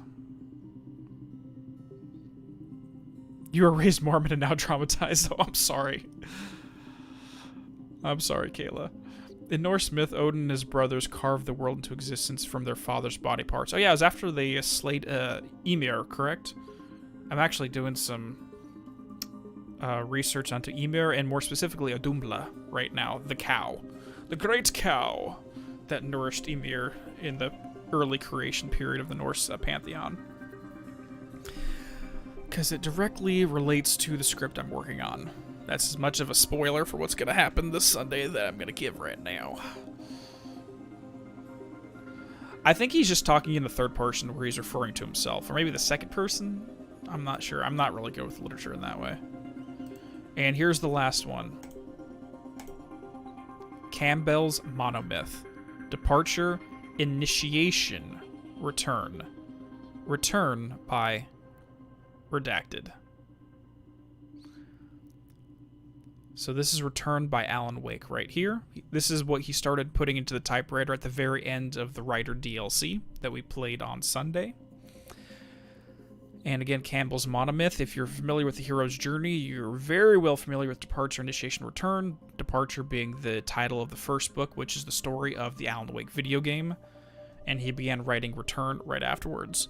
And there's a note being made here that they skipped the initiation period. This part, there was no manuscript for this right here.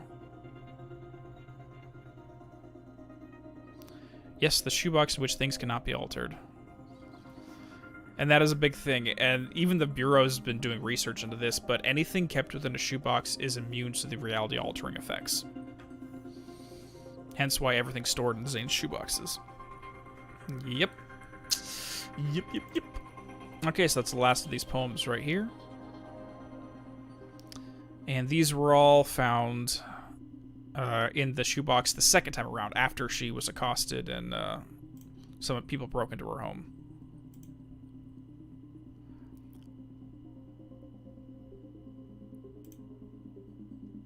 Okay. Okay. 1 second, I'm getting a call. Give me a moment.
Sorry about that. I am 100% back. I just had a phone call come through. Okay, I wonder who made the house over dreams. Was Sam Lake just like, you know what, let's hype fans up and get them starving for another 8 years? It's probably basically about it. Actually, American Nightmare is one of Alan's many attempts to write Return. Yeah, so in Quantum Break, there's actually a trailer for Return by Alan Wake. And it's a completely different story from American Nightmare, so it sounds like he's been going through many different drafts of Return. We haven't found the finished manuscript just yet. The darkness is the void in which the Watcher is banished by the Council, which resides in the basement.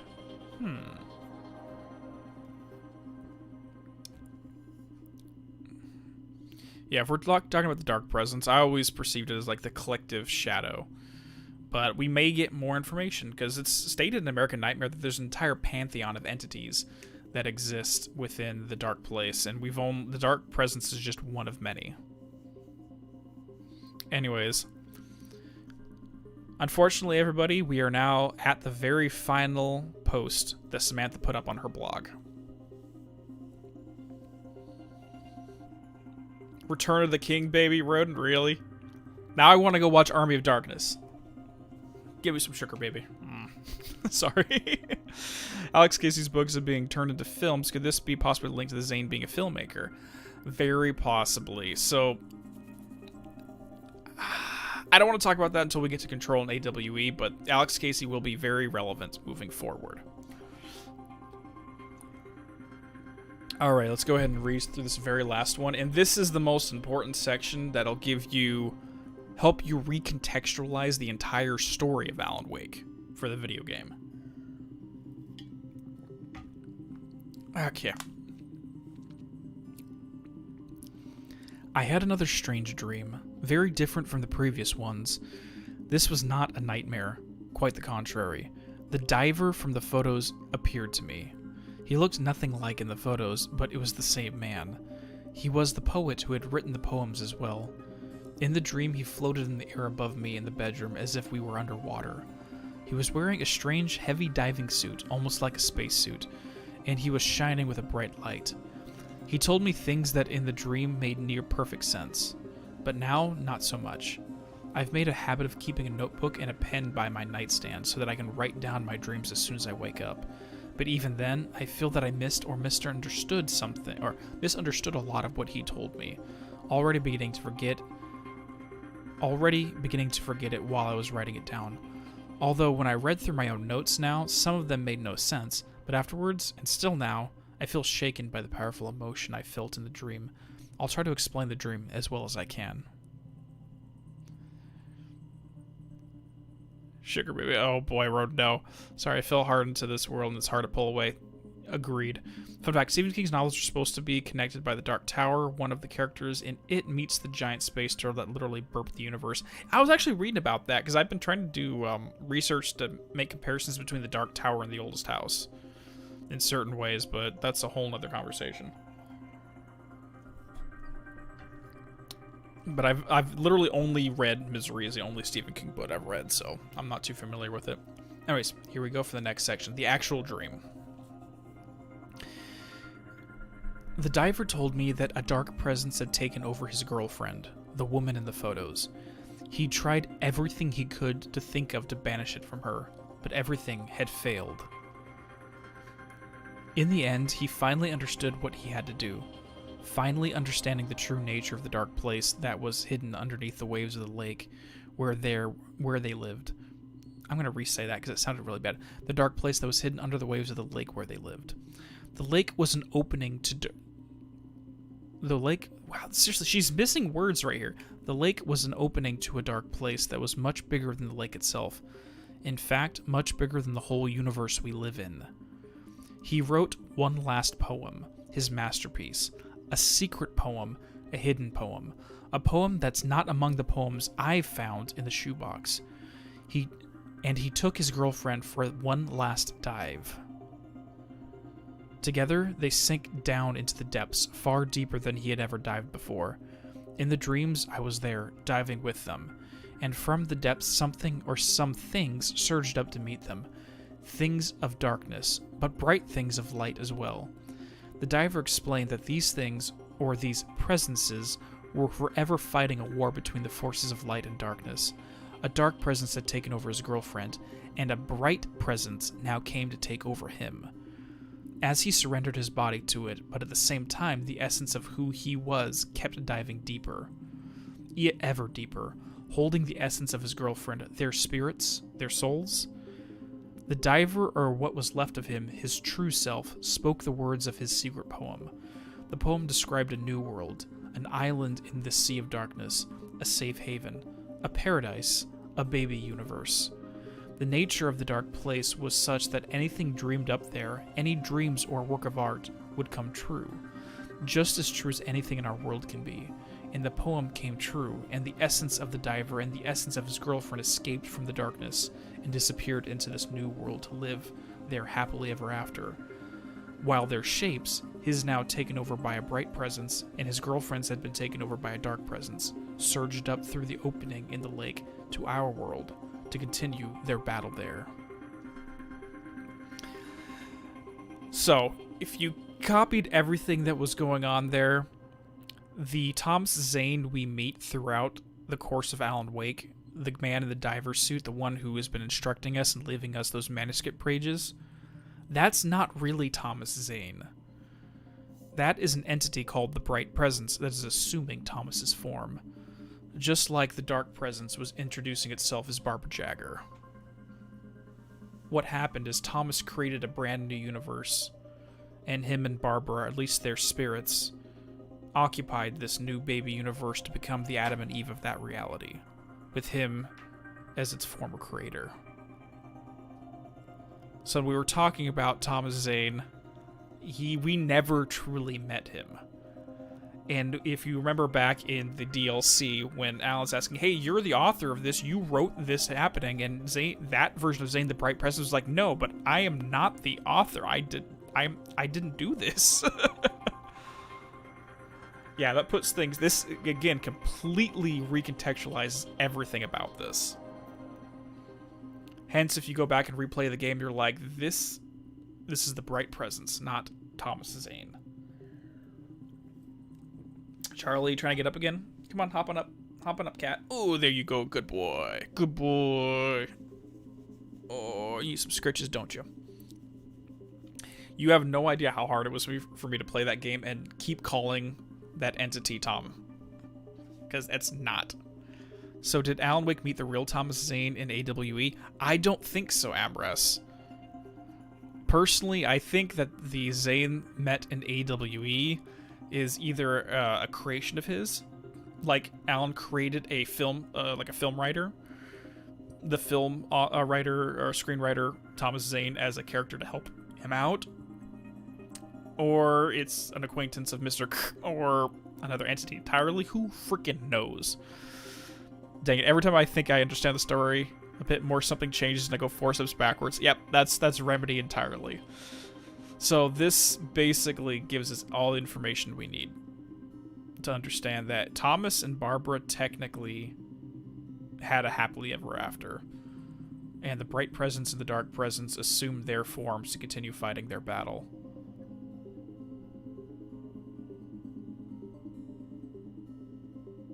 Zane, Light, stop pretending to be me. Light, no. Yeah, he looked exactly like Alan. What was he anyways? I could not tell you. There's so much. That scene in AWE still befuddles me. I'm trying to figure out what exactly it's meant to be. So that's saying the combination of Alan and the island can combine to create something larger? Absolutely, Joe. So, technically speaking, if you knew what you were doing, you can use the Dark Place to create a whole new universe. Think of it like the Dark Place is the soil, like a rich, fertile soil of the earth. And when you plant the seed inside the soil, the seed can be planted by anybody, but it's from the imagination, from the dreams of a mind that's envisioning it. And as it sprouts, we only see above the surface when the plant starts to sprout above the surface of the earth. And each individual plant is an individual universe sprouted by a different seed. So essentially what Zane did here is he planted a new seed to create a new universe inside the Dark Place.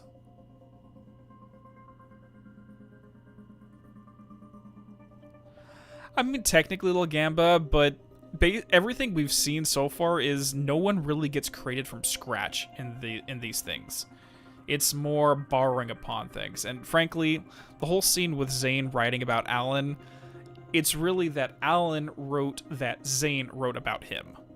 So at the end of the day, Alan is still doing the writing. He just needed to give himself a backstory. But he used his existing backstory to tie into.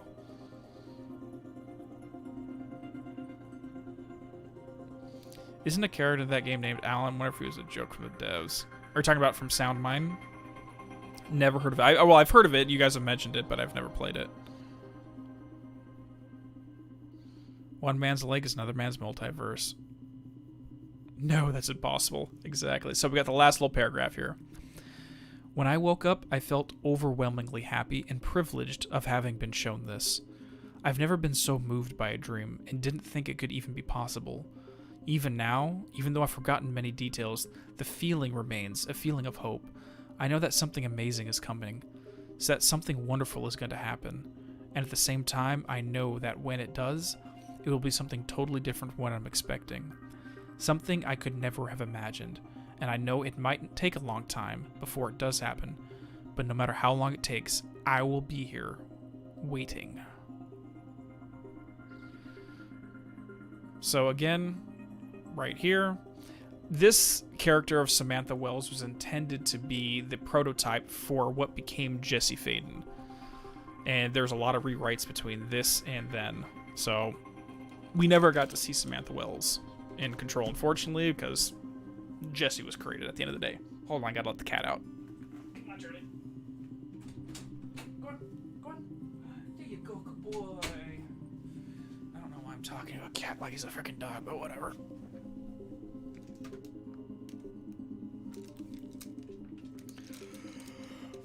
Oh, God. But you can definitely see a lot of the what ended up becoming Control found within this blog right here. So it answers a few questions. So we should technically take this as technically Control confirmed what was going on here as canon, since they mentioned Samantha directly, and they were talking about that they found the shoebox, and while they were experimenting on it, it randomly went missing. The shoebox just vanished out of nowhere. It seems to do that quite a bit. I've seen the first 2 episodes of Lost Room, Joe. I need to finish that. I know it basically acts as a direct inspiration for Control, and specifically the Ocean View Motel. I hope Samantha shows up in a future game. I would love to see her.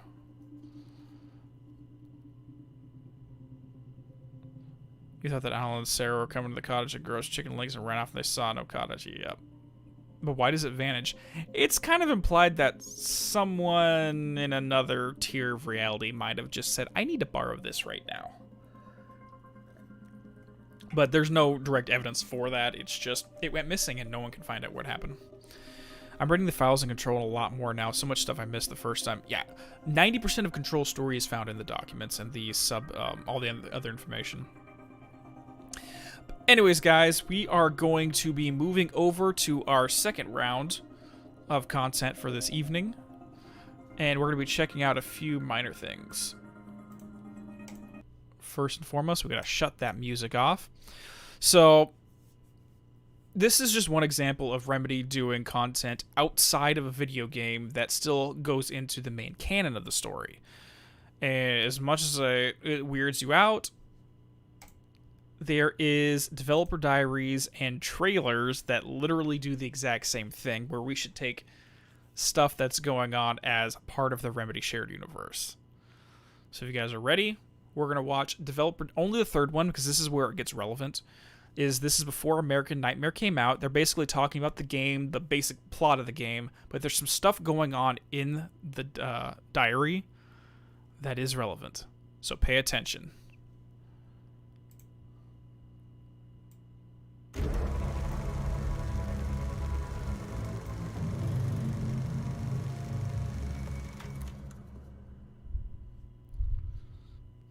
Okay, so we're back again to talk more about our upcoming XBLA title, Alan Wake's American Nightmare. Yeah, so what's the story then? Well, Alan Wake is following his evil double, Mr. Scratch, across Arizona toward the town of Night Springs. Alan Wake is the champion of light, and Mr. Scratch is a herald of darkness. And Wake has been trapped in darkness, and Mr. Scratch has taken over his life. He's a supernatural serial killer on his way to do horrifying things to Wake's wife, Alice. And Wake is trying to stop him. In Alan Wake's world, fiction and dreams can come true. So that's what we are facing. Mr. Scratch is darkness shaped in Wake's image. That's more like it. When Wake disappeared at the end of the first game, a legend was born. And it's been repeated over and over again, and the legend has turned real. It's kind of like the classical boogeyman. You repeat his name 3 times and you evoke him. So we are obviously drawing from pop culture here, using the archetype of a serial killer. Mr. Scratch. So they said his name 3 times, and guess who just appeared right here in the corner? Keeps taunting Wake, leaving him messages, video recordings to find of his horrifying deeds. Yeah, and personally, I think he's quite possibly the coolest and most disturbing bad guy ever seen in video games today. But that's just me. Yeah, but I mean, there's a lot more too. I mean, we have 3 beautiful women touched by darkness, and Wake has a nail gun. What's not to love? Yeah, in addition to that, there's this high-octane arcade action mode called Fight Till Dawn, with new enemies and a whole lot of new weapons, scoreboards, and plenty of unlockable rewards. You know, and in the arcade mode, you're set in this kind of spooky, deserted locations, armed with an arsenal of weapons, flashbangs, flares... And flashlight. And a flashlight, of course. Yeah. I mean, it's really intense action. You're dodging your enemies, you're using your crossbow to fight them, throwing flashbangs and so forth. It's a high... What's going on, Sam? No! And the enemies keep attacking. They become stronger, more and more of them. If you survive till dawn, you win. And really, American Nightmare is Mr. made K literally for just Xbox kidnapped Live Sam Arcade. Lake.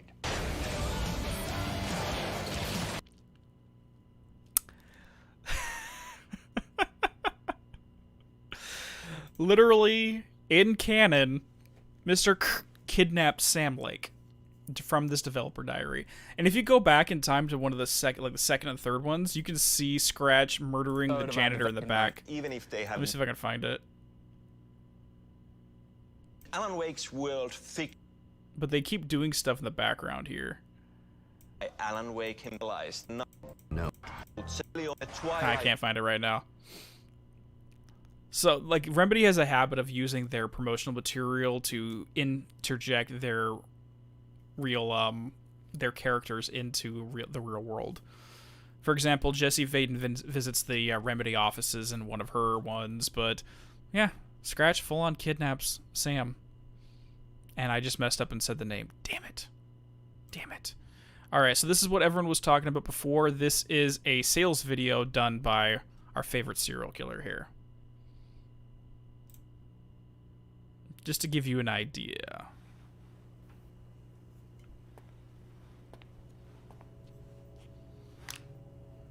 Hello, Internet. You people have been talking about me. That's great. I wanted to take a moment to check out some of the comments. So, I made a surprise visit to the Remedy offices. They were so happy to see me. I mean, all the screams of joy. You know how I love to connect with people.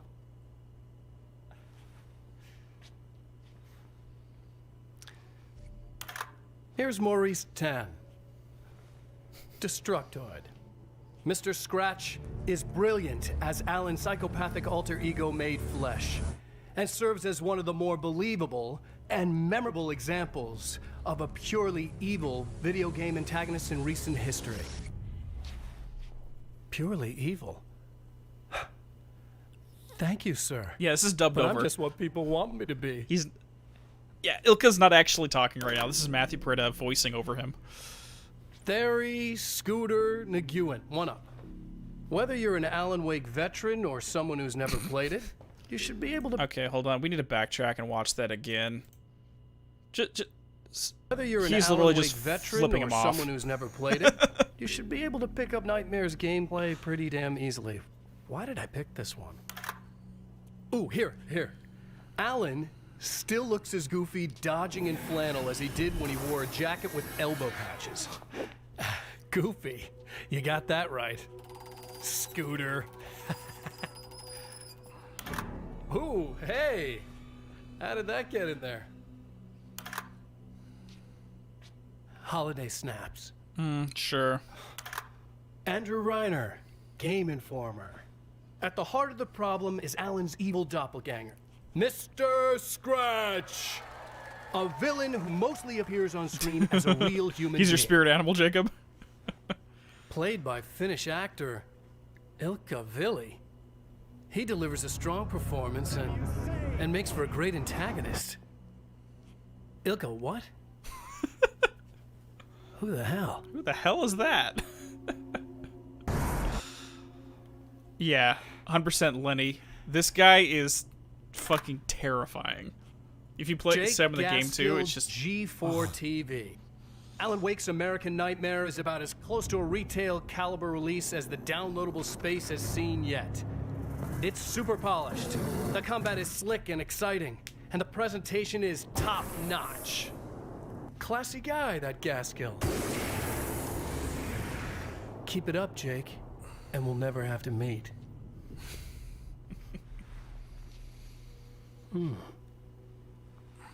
That's all we've got time for. But I think it's pretty safe to say that people want more of me. I make no promises, but hey, I thought ahead and got me my own little writing team. he kidnapped Sam and put him in the dark place to write for him. Damn it.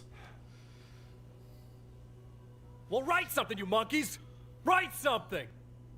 Yes, I'll write. They have way too much fun with their promotional material. They just fuck around.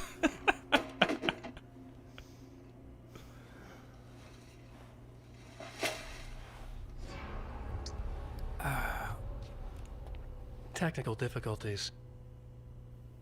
Don't worry. I'll work it out. Hell, there's no rush. After all, it's not a lake, it's an ocean. Ooh.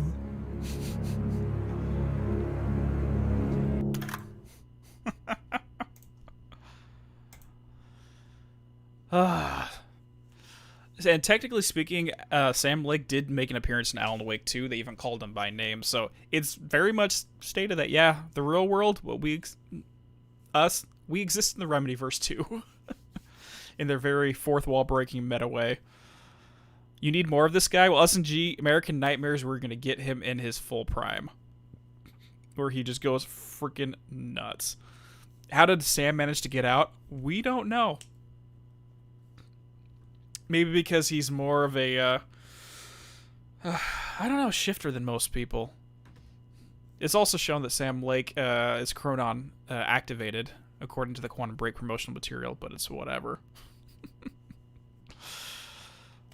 Just mocking the significance of this phrase even makes it even more scary. Yeah, they literally, like, the final lines of Alan Wake, it's not a lake, it's an ocean, that everyone has been wondering about forever. They literally just insult it by themselves. They just make fun of themselves. But I guess the point of this entire stream in general is just to show off different entertainment mediums that Remedy uses that some of the fan base may not be aware of yet. So I wanted to really showcase that before I truly signed off the Alan Wake gravy train for right now. Now, for American Nightmare, if you want to see that one, I already have done a stream of that. It was done, I want to say, maybe 3-4 months back. You can there's a playlist somewhere on the channel you can find for there. It was the very first one, so there might have been a few technical difficulties, but it all worked out in the end. You want an American Nightmare remaster? I would love that too. Like, I don't think it's really that much you would need to do. It's really just any new content you want to add in, to be perfectly honest.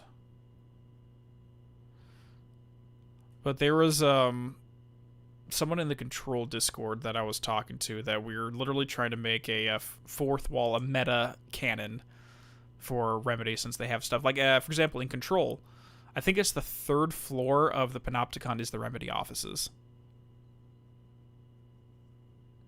This whole promo broke more walls than Deadpool? Yeah, sounds about right. Sounds 100% right. Alright, so in case, let's just take a little side note. Yeah, one of the floors, Tacopa, in the Panopticon is the Remedy offices. At the end of the day. But, alright. So, we're going to take a side note real quick. So, I did put up a poll for what we're going to be streaming next on the channel, and it looks like the Evil Within, or Evil Within, is what won. So we're going to be hitting that up not this Friday, but we'll be doing it next Wednesday, because this Friday I'm going to be working on the new full edited video. Just get the little extra time will help out. Plus, it'll give me time to get the game, work out the kinks with all the settings, so we can just get jump started on part of it. I'm part of one of those walls. Oh, thank you. Oh God, it's part of.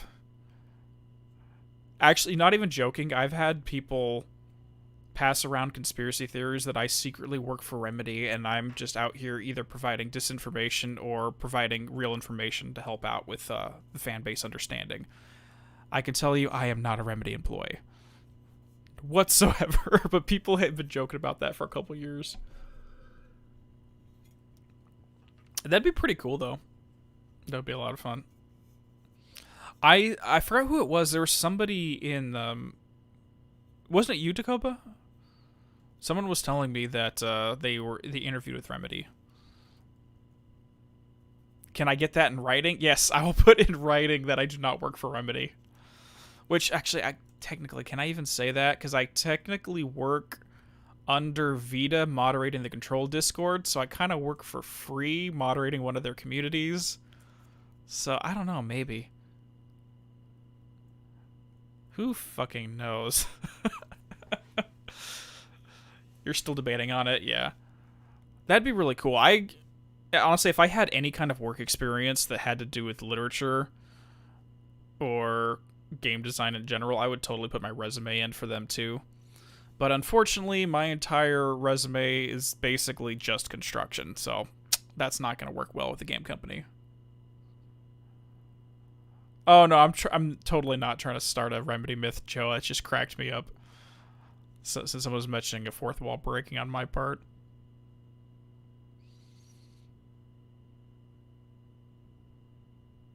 Alright, take it easy, Tailgate. Thanks for stopping by and joining. Yeah, this is just one thing this House of Dreams is something I really wanted to get through. I really wanted to share it, because, again, even people who are huge fans of the franchise have never taken a look at this whatsoever. So I'm going to probably head out to get a little bit of work done on the script, because this one I've just been writing and rewriting left and right. It's been ridiculous. I'm trying to make this one... The subject matter is taking a lot more research than normal, so I'm kind of making changes as I go. Not constructing a new game, Joe, no. Literally, I work on property restoration. I've been working in construction for close to 10 years now. You might be able to get something for architecture if that's the type of construction you're under. Remedy loves their architecture. Oh, they certainly do. We got like 6% vote for anatomy, Akela. Honestly, when I was younger, what I wanted to do was do composition, like write scores for video games, but that never happened. I did a year of music performance and music theory at college, and decided I need to start working outside of that. But anyways, you all enjoy the rest of the evening and the rest of your day. Thank you for all stopping by and joining me for this whole thing. And I look forward to the next stream for Evil Within. I've heard a lot about it in terms of general themes, but I don't know much more past that. But anyways, good night, good day, everyone. Love you all. And I will see you next week. Take it easy.